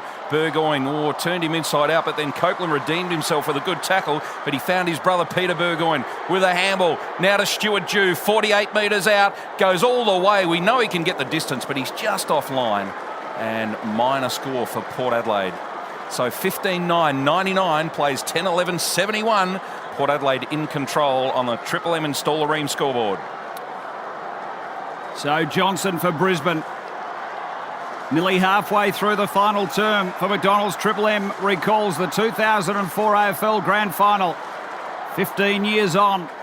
Lepic in a contest with Treadray. And will have it thrown in. 55 around from Port Adelaide's goal. In a real hard battle. Brisbane, 3-time premiership stars out there. Port Adelaide have been all the way without getting to the grand final the last couple of years. And they lead it by 18 points on the Triple M install the Ream scoreboard as the footy's out of play again. We'll have it thrown in. Or 28 points, I should say. Choco, Dean Bailey next to him on the Bosch Tools replay. So throw in now. Just outside the 50 here for Brisbane. Keating in front. Lade. They just about share this one. Roger James. Lappin came through. It comes out to Notting now. Got a handball away under pressure. Voss bangs it onto his boot, but Chad Corns with courage stands in the way and takes the mark, and then was crashed into after he took the mark. Pike using his body. So Chad now just steadies things down. Goes short to Pickett. I've got to say, it's really evident now how little of an influence Simon Black had on this game. I mean, everyone's talked about Kane and, is it his best game ever for Port Adelaide? And you just haven't seen Simon Black at all. So the short pass is on now to Bishop, who ran hard. Underrated player, this fella. Provided a lot of run over the years off half-back for Port Adelaide, out of the back pocket, in fact. And Wanganeen on a lead, the star of this third and fourth term. These third and fourth terms, 4 goals in 8 minutes, as we've talked about, really lit up the MCG. Wanganeen won't get the distance from here. He's almost at centre wing, looking for leads inside 50. Marnie provides one now, goes that way. Ackermanis, well played. Got in the hole, read it better than anybody, and cut off Port Adelaide's attack. Here is Dom, your man. Yep. Acker goes down the line. The other one I haven't seen a lot of is Voss. For a man who really is to stamp his authority on the game, your mids have really been able to lock down. Yeah, you're right. Vossi and Kari had a great history of battling it out together, and it was interesting. Kari always kicked goals on Vossi. Funnily enough, Kari would go pretty attacking on him and get on the end of a few goals. I remember in one final at the Gabba, Kari kicked 4 on him, I think it was. So they were always great duels, and they'd just go at it physically all day. But you're right, Kane's job on Black, now that you see the game again, was phenomenal. And then their best players didn't have the influence they normally have. So we're over halfway, final term. Triple M install the Ream scoreboard. 28-point lead for Port Adelaide. But the players not letting themselves get ahead of it just yet. Cassisi in and under. Got the ball out, Brogan and Pike. Boundary line. And it's out of play. What's it like physically at this stage of a grand final, Dom? Oh, you're pretty spent, but you're just running on adrenaline because, it's been a long year. So everyone's carrying something, but when there's only 10 minutes to go in the last and you're 20 points up, you're always finding something. Kane Corns takes it out of the pack, gives to Kingsley. Kingsley short pass, went straight to Notting. So they turn it over. Black, a rare touch for him, goes forward. It's a nice kick to Luke Power, who's caught on his wrong side. Goes with the right foot kick all the way to the goal square. Over the back, loose footy. Wakeland and Bradshaw, 2 big strong men there. And Wakeland wins out. Well played, the fullback. Handballs to Pickett now. He's going to have a bounce. Has 2 bounces. Loves this, doesn't he? Runs along centre wing. 3rd bounce now. They won't catch him. Has a 4th bounce. They're trying to catch him. Lappin. And he kicks clear now. Kicks to centre half forward. Treadray on a lead. And the captain takes the mark. 40 out. Straight in front. Well played, Byron Pickett. That was exciting. Yeah, you're not wrong. That's the sort of play you need, and that's what Chocker asked of the guys that can run is take it on, and then Byron going from the back pocket to lacing out Treaders. He's got a shot 40 Chocker out. must have hugged Byron after the game. He must have absolutely loved his effort. Yeah. Look, Choco was always loved the Indigenous players, and on the biggest stage, the Indigenous players for Port Adelaide stood up, so Choco was so proud. Treaders has 1 goal, 1. Oh, he starts this one to the right. He's got 1 goal, 2 now. Every point handy, though, in a grand final. Port Adelaide just edge further away. 15-10-100. Plays 10-11-71. And that's on the Triple M Installer Ream scoreboard. Tell us about Byron Pickett, Dom. Yeah. He's just a great club man at the time. Like, he was always great to be around. He could train hard when he put his mind to it. Like, he actually used to dig in and train quite hard, and a real character around the place. But just his physicality, like, he would be an intimidating factor out there. And he had speed too. He was going through the gears on that centre wing there as Brisbane work it from the back half, trying to work it forward. Oh, Cassisi smashing through. Tried to collect Voss again. Here's Ackermanis.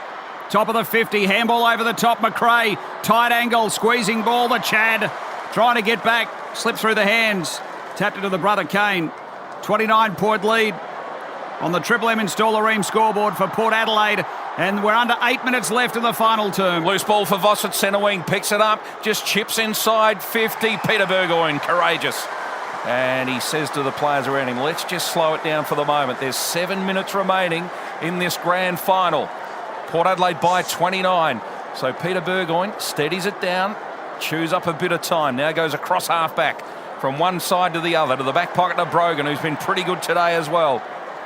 Looking to make history to become the first man, as Yoda mentioned earlier, to win an NBL championship ring and an AFL premiership. So Stewie Dew now with the ball, centre wing. Dewey would go on and play in a grand final with Hawthorn as well. Kicks long, looks for Treadray. Couple to beat down there, didn't take the mark. Off hands, Copeland did it the best of all, and his kick goes straight back to Stuart Dew. So footy backward to centre wing. Port Adelaide with a big lead, 29 points. And we're just about 6 minutes left. So it's almost a goal a minute stuff for Brisbane. Dew, Peter Burgoyne, he's been real busy in this second half.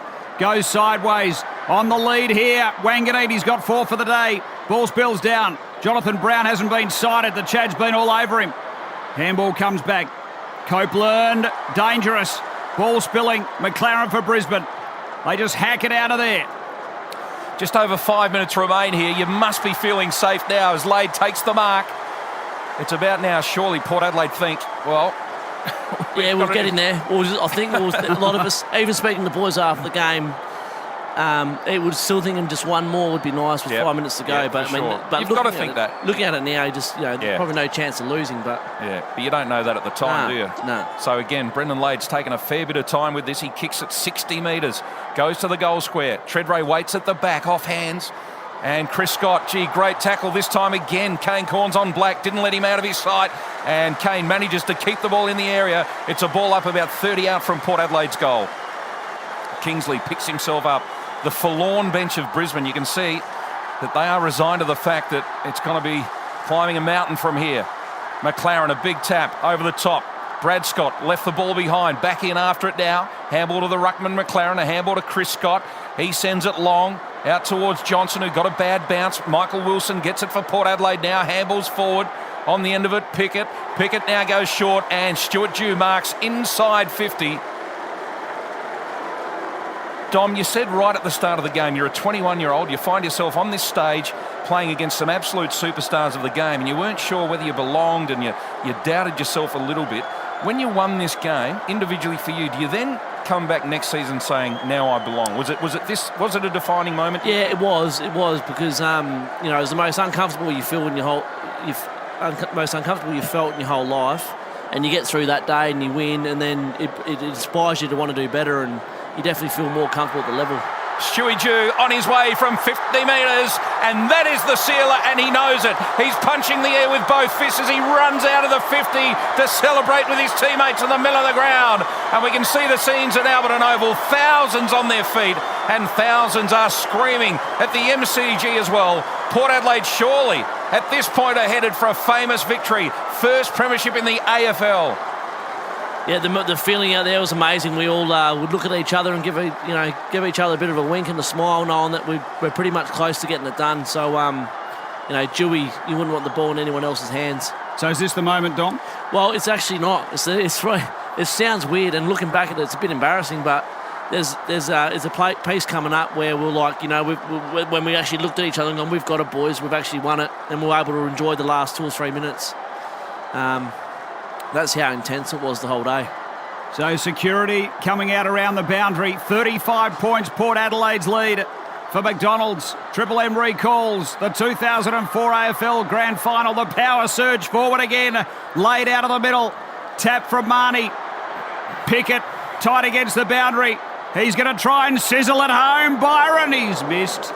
Minor score. And 107-71, 36-point buffer, 6 goals in front. Port Adelaide, the Triple M installer Ream scoreboard. So Brisbane now to bring it back into play, deep into time on it is. 24 minutes gone in this final term.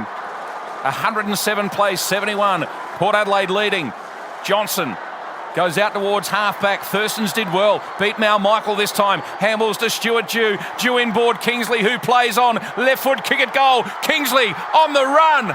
That is the sealer, surely. Yeah, that's the one. That is the one where we felt, we've won it. And we all looked at each other, gave each other a hug. We ran from 50, 100 metres away to each other to give each other a hug and go, you know what, we've won it. What about the skills of Adam Kingsley?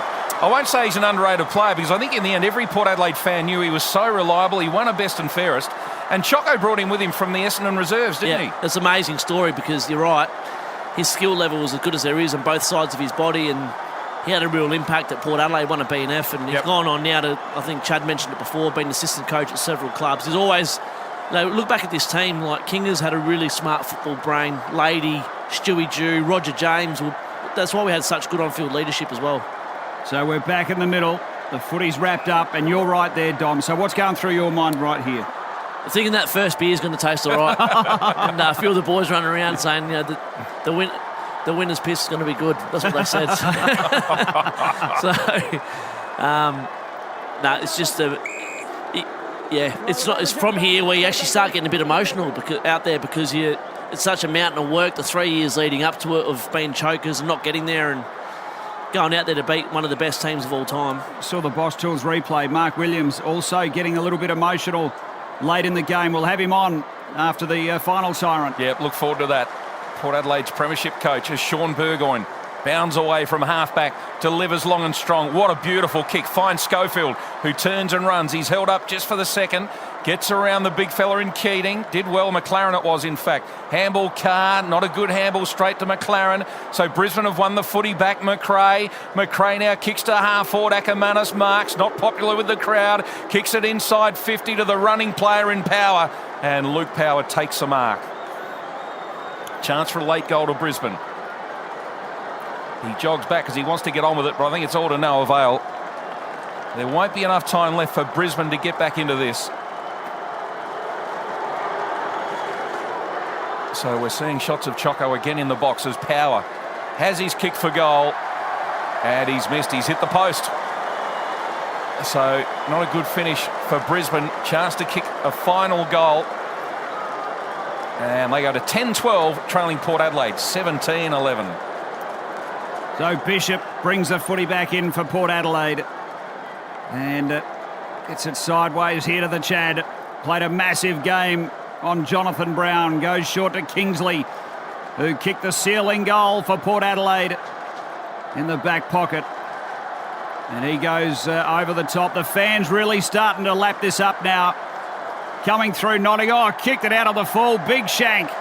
And Port Adelaide get it. Can you hear the crowd starting to change here, Dom, out on the field? Yeah, definitely. Our supporters standing up, and you start hearing them sing song and chant and whatever else. And, you can't help but get caught up in it at this particular time. So Damien Hardwick back. Now, what was the story with Dimmer? Because he was on the bench for a long, long time. Was he injured on the day? Well, I can't remember. He went pretty hard in the first quarter. He did. Probably just ran out of gas. But he then he actually had a tracksuit on for a long, long time and appeared to be off the ground for a fair while. But nevertheless, he got Port Adelaide started in the beginning, no doubt about that. As McRae comes through and pounces on one about 15 metres out in front, had a quick snap and a minor score for him as well. And it's about now, we're just seeing on the big screen, Choco congratulating his fellow coaches. He knows he's got it. And we've been able to see the audio in years since, but he congratulates everyone for their efforts and says, well done, today couldn't have gone any better. I think are the words that he used to his assistant coaches. So Port Adelaide, they are going to win the 2004 AFL Premiership. After a couple of years of heartache, they've got to the big stage and they're going to deliver. Here's Wakelet. Goes back. As Dom said, one of the recruits from other clubs, which has stood Port Adelaide in such good stead. Dew down the line to Kingsley. 40 points, Port Adelaide's lead. Kingsley bouncing off half-back. Delivering wide, it's bouncing and rolling. It's out of play, centre wing outer side. So just, again, Choco, very, very emotional. It almost looks like he is crying there, but I can see Matthew Primus and Josh Franco. Very, very tough days for them. Inside, they're happy for their teammates, but they'd also be feeling on the inside what could have been to play in a premiership after all of their hard work as well. Crippling knee injuries that robbed them of this day as Brogan comes out of the pack. The handball went to Brown, another one to Voss. Voss kicks Brisbane forward. Wanganeen with courage, running the wrong way. And here comes Choco down onto the boundary line, punching the air. And Port fans are elated. And he is howling his eyes out. It's unbelievable. I just wonder if at that moment, is he thinking of his brother? Is he thinking of his father? Yeah, I think it's probably all the emotion bottled up since being a kid involved at the footy club. You can see it all streaming out of him. So Port Adelaide, as he goes with the tie, the choker, he says, we're not chokers. And there's the siren. Port Adelaide win their first AFL Premiership. And Chad Corn standing up on the fence in front of the cheer squad. How happy is he? How happy are the thousands of Port Adelaide fans at the MCG? There you are, Dom. You remember those first minutes? Yeah, definitely. I was near Gavin Skull when we just fell to the ground. Just, the emotion's ridiculous there. Just the amount of love you got for each other and the relief. It's actually surreal.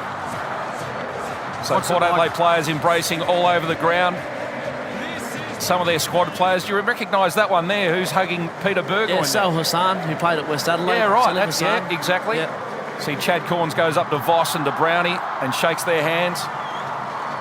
Choco thanks the umpires, and so he should. Always good to thank them when you win a grand final. We're going to go down to the ground and hear from Port Adelaide captain Warren Tredrea shortly. But absolute elation, jubilation. Chad Corns, Warren Tredrea and Choco embrace. Let's go down to the ground. Here's Tredders. You just won the AFL Premiership, mate. You just won the flag. Doesn't seem too real out here. We knew our best was good enough, and today we proved it. Yeah, I don't know if I should say this on radio, but anyone who doubt us, stick it up their arse. Well, I reckon something. We're the best team that's going around at the moment. At half time, they threw the gauntlet down, and I guess a lot of people thought they had the momentum. The self-belief must have been tested. You came out magnificently in the second half. We knew, it sounds arrogant, but we knew their legs were going to. They struggled last week, the last 10 minutes. They didn't run, they held on to the game. Yeah, we'd had pretty good preparation in terms of dry weather and everything, and we knew the legs would get us there, and Andrew Russell and his fitness staff and Choco have done the training, and to the end it pays dividends. Mate, you won a flag for Port Adelaide in the SANFL about 7 years ago. This has got to be better than that. Yeah, I was 17 and everything was great, and I could get into a nightclub today. Probably the boys going to rule the nightclubs. Fantastic, Evan. Well done. Oh, there he is, Warren Tredrea, the Port Adelaide skipper. And Dom, first season you'd played every game and you're playing a flag and you're 21. How good's this? Yeah, no, life's pretty good at that stage, you think. But the thing is, I remember sitting with Sean and Kane, who we got drafted together with the same age, the next day, and looking at each other going, how good's this? As if we won't win a few more. Yeah. You know? Yep. So 15 years later, still sitting here and probably won't win another one, I don't think. But you know what I mean? Like, you just don't, Gav and Damien Hardwick won premierships in their last few years of footy, and, and I reckon they would have cherished it a lot more. But it's more you see like Matty Primus here bawling his eyes out, and he brings back memories of how many people are involved to win the premiership. It's the 22 on the day, but it's so much more than that. There's the assistants, there's the volunteers that come down the club, it's the members. It just goes so far and wide. What's it been like for you looking back on this? Oh, it's been amazing. I haven't sat down and watched the game in this sort of detail, and it's really quite. It's emotional. It's you live your childhood dream, and you know that it's just there's one thing that no one can ever take away from you is that moment and the memory that you've got. Well, there he is, Dom Cassisi. Right next to him is Chad Corns. We've had Chris Dittmar looking back on this game as Triple M recalls the 2004 AFL Grand Final, and we're about to take you right now to the Premiership coach of Port Adelaide, Mark Williams. Just makes me very, very proud to watch as a Port Adelaide person, Dom. Many of us dream of playing. We play in the backyard as kids, and that's as close as we ever get. But I'll never, ever tire of watching this, and I'll never tire of barracking for our club. Yeah, no, it does. It does make you, you think of Port Adelaide today and, there's the scrutiny they've got the last few years and whatever, but you sort of urge any supporter, just go back and watch it, because that's why you hang in there for so long. And the next time the club can win one, it's all worth the journey. And joining us on the line now is the Premiership coach himself, Mark Williams. We've just recalled the 2004 AFL Grand Final. Choco, thanks for your time. And here is one of your Premiership stars, Chad Corns. Choc, you were big on composure and staying cool, calm and collected in your pre-game address to us. How was your composure in the first quarter? Yeah, it wasn't that great, I'd have to say. I felt like under a lot of pressure. Next door was four-time premiership coach, 3 in a row, going for a fourth in a row, and we had Fox taking live vision and audio from the box, and went to talk to Arnie, our runner, and 5 minutes into the game, the communications went down. So I was having a little bit of a go at David Hutton sitting next to me, and getting that right, Hutch, because that was his job. Was it your greatest day in football, Choc? Oh, very much so. It was a thing for years and years. Went over to the grand final, getting up early with Dad and my brothers, and we'd drive over and get there and watch the under-19s, and then the seconds, and then the ones, and then drive back the same day. So it was huge trips for us, and year after year it'd be a little bit of I wonder if, and wouldn't it be great, and all that sort of stuff. So to be part of a grand final and then a winning one is even better. Choco, it's Dom here. Just the first quarter was. We couldn't have done much better. We had an awesome first quarter looking back at it now. The second quarter, they got into it. Half time, they're 6 points up. Me and Chad were talking during the game how we were absolutely packing ourselves in the second quarter. Here comes Brisbane. Are we going to miss our chance? Half time, what were you thinking? Like, I can't remember clearly what happened changes wise, but what were you thinking at that part of the game?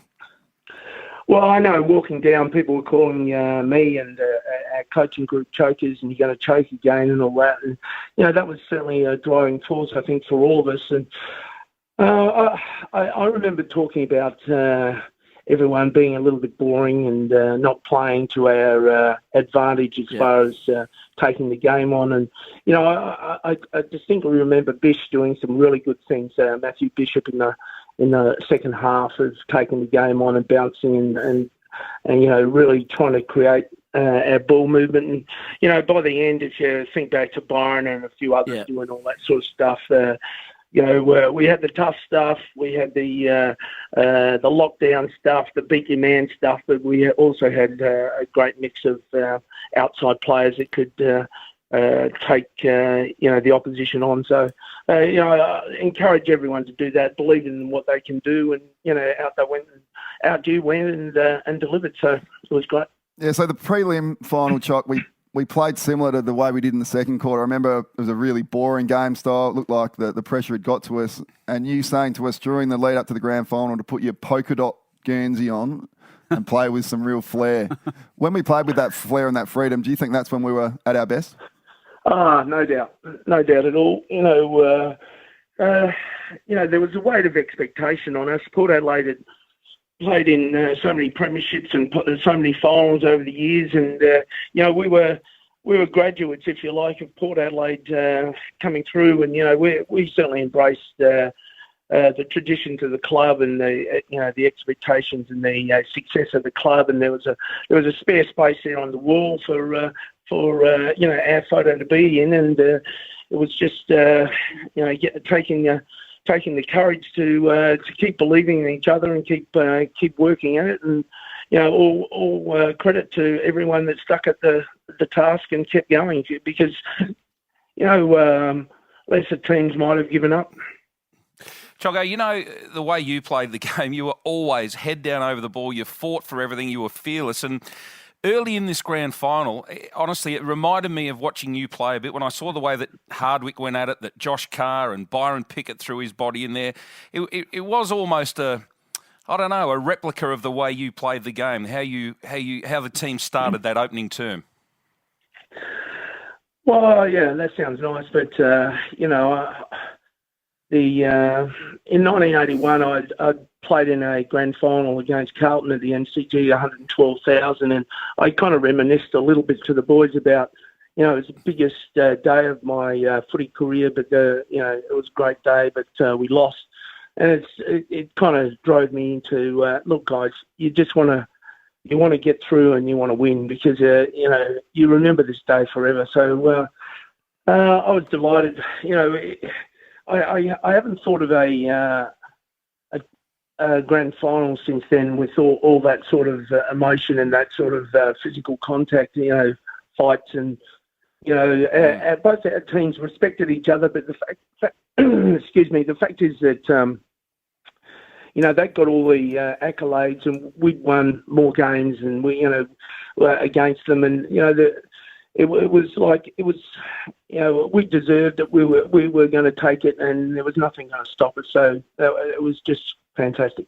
Choco, we've just seen you come down the race at the MCG, the emotion spilling over.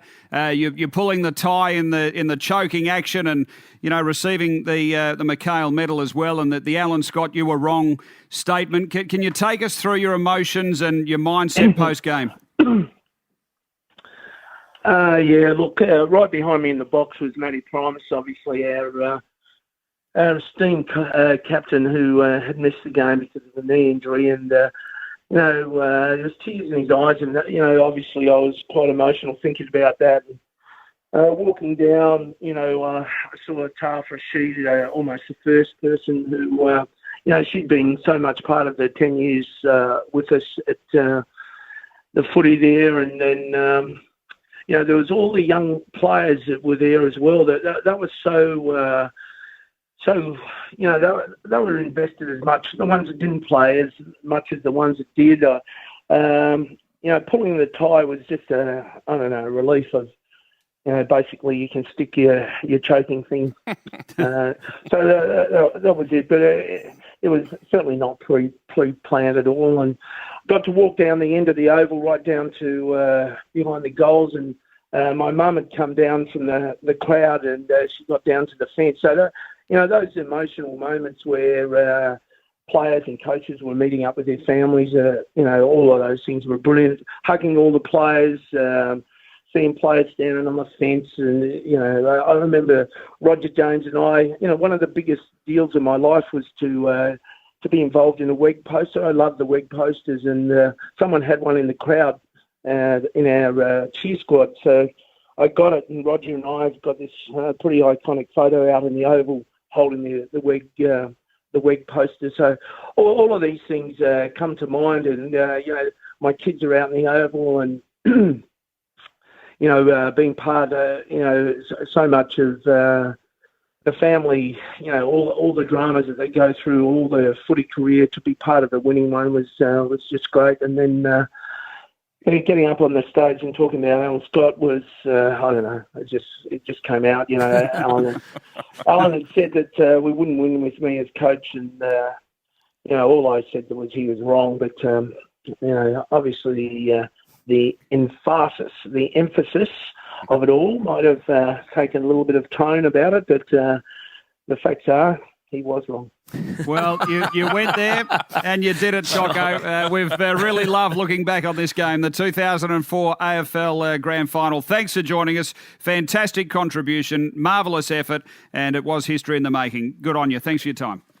Yeah, I also want to say to those guys that next year, without them and, the drive, I just love them forever, and we're connected forever. We have a get together at least once a year before the grand final over here in Melbourne, and I'm really looking forward to catching up with them again and telling big long stories. And Chad will tell me once again, how in the hell did he not win a best and fairest? And to this day, I can't work it out. That'll have to be your biggest regret in football, wouldn't it? You didn't play on anyone for 3 years. Far out, mate. Jesus Christ. Oh, God, I don't know how I could do that. If I could just turn back time, Chad. Turn back time. I love it, as I said, I think Kane it's got mucked up. A K and a C, somehow it's got mucked up. Kane couldn't have won all those. There's no chance. Well, I think Ditz is on my side anyway. I'm not saying it. Good on you, Choco. Thanks, Choco. Meet you soon. There he is, Premiership coach Mark Williams joining us on Triple M Footy. I don't know how we're going for time here, but, everything we just spoke about after the game, I miss all of that. Like, the game is so sterilised. Oh, yeah. You need a character. Kevin Sheedy waving his coat above his head, and if 100,000 fans want to get into him for it, isn't that great? And what Choco did, boy, did it cause a stir. And he's just won. He vindicated himself. And to do the choking thing, like you said, if people were taking the mickey out of him every time he walked down to the ground and saying you're a choker, well, why wouldn't you when you win? He gave the Alan Scott thing, publicly, I know the fella was the absolute major sponsor, and you've got to respect your sponsor, but he did say publicly, we will not win with Mark Williams. Now, anyone like Choco is a proud man. I actually sat back and went, bloody good on you. Yeah. I really did. And Choco is so invested as a coach. Like, he would just consume his mind about how to keep us up and about all the time, do all quirky stuff, bad loss, swim around the Largs Pier at 4 a.m. in the dark. Mate, sharks everywhere. Rock up to training after rock up on a Monday 50-point loss, carrying bricks for 2 hours. The grand final parade, no one wearing sunglasses. No one wearing sunglasses. Then he spoke about, boys, you're wearing polka dot. Picture yourself wearing polka dot like a jockey does. Play with flair. Just all this creativity he had, that was unbelievable. Well, we're 15 years on, boys. What are your final memories of that great day back in 2004, and what's it done for your life since then? The best part about it is the catch-ups during the year and running into people like Dom. We see a fair bit of each other, and most time we catch up, this game gets referred to. The catch-up pre-grand final, we normally catch up in Melbourne on the Thursday. that's special to get that group together and go through old war stories, tell each other how good we were and that kind of thing. The actual feeling on the day for me was more one of relief because of what we'd gone through the years prior. Celebrations afterwards were disappointing. We didn't rip into that as best we should, Dom. Was going to make up for it in 07, but that didn't quite go to plan either. So all in all, it was just a great feeling of relief. And you had the ball actually as the siren sounded, didn't you, Chad? Had the ball, took a mark siren, stood up on the fence right in front of our cheer squad, and looking back, I just wish I threw the ball into the cheer squad so someone could have tucked that under the arm and escaped the ground with it. Instead, I threw it over my head, and then I think the first person I saw was Darryl Wakeland.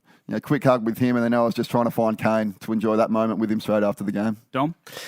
Just, you grow up as a kid loving footy, and I was in Perth, and you would have, grown up watching West Coast when 92, 94, and you go, that is a million miles away. Imagine never being able to do that. You would have been the same watching the Crows, and then you get to that moment, and you get to live it, and then you after the game, you stand arm in arm around the centre circle at MCG with the cup in the middle singing the song, and that's something you take to your grave. So it can never be taken away from us, and to live the childhood dream was unbelievable. Well, Ditz was as good the second time round. Yeah, it's definitely. So I called the game on the day, and as you do, I just ran away with it. I went silly and was saying all sorts of stupid Port Adelaide things, and it was my whole life. It was my dream and all those things. Because as a supporter, you think it's about you as well, and you're there. Definitely. And after the game, to run into thousands and thousands of people, you think it's that many that you're in the streets of Melbourne and you're hugging all your friends or whatever. So for fans, it's as euphoric. It really is, or not the same as playing, but you know what I mean. Every pub I went into, I saw friends and cousins and all sorts of things. So for us, one of the great days in my life, and in fact, Port 04 is just about my password for everything I do. And you're right, the supporters, they love you forever because of that day. And every time you run into them, then they still refer back to this. So to be able to have the club in that position going forward, so our current group of players could experience what we went through, would be brilliant for the club. And just a final note for me, I was so happy to hear Choco say about the catch-ups you all have. And, he's known as a non-drinker, and that's fine, and that's the way he lives. But I think to myself, if you all catch up and you've got a bond for the rest of your lives, that's brilliant. Because otherwise, they're not worth winning, are they? Why do you do these things, you know? Yeah, well, that's, like I said, it's the most special part of that win for me is the catch-ups we have going forward. And, Choco sits back, and as we have more and more beers, the stories start flowing, and we tell him what we really thought of him and how ripped off I was not to win a best and fairest, and he just sits back and takes it with a great attitude and laughs about it. So they're brilliant times. Well, Chad and Dom, it's been a real privilege to sit here and look back on this game with you guys, and you've been to the top of the mountain. You've got to the top in your chosen field, so well done, and thanks for sharing. Thank you. Let's go. It's been a great day. Dom Cassisi and Chad Corns, as we have recalled the 2004 AFL Grand Final. Port Adelaide running out winners. Choco, he was excited. It was Port by 40 points. Triple M recalls the 2004 AFL Grand Final.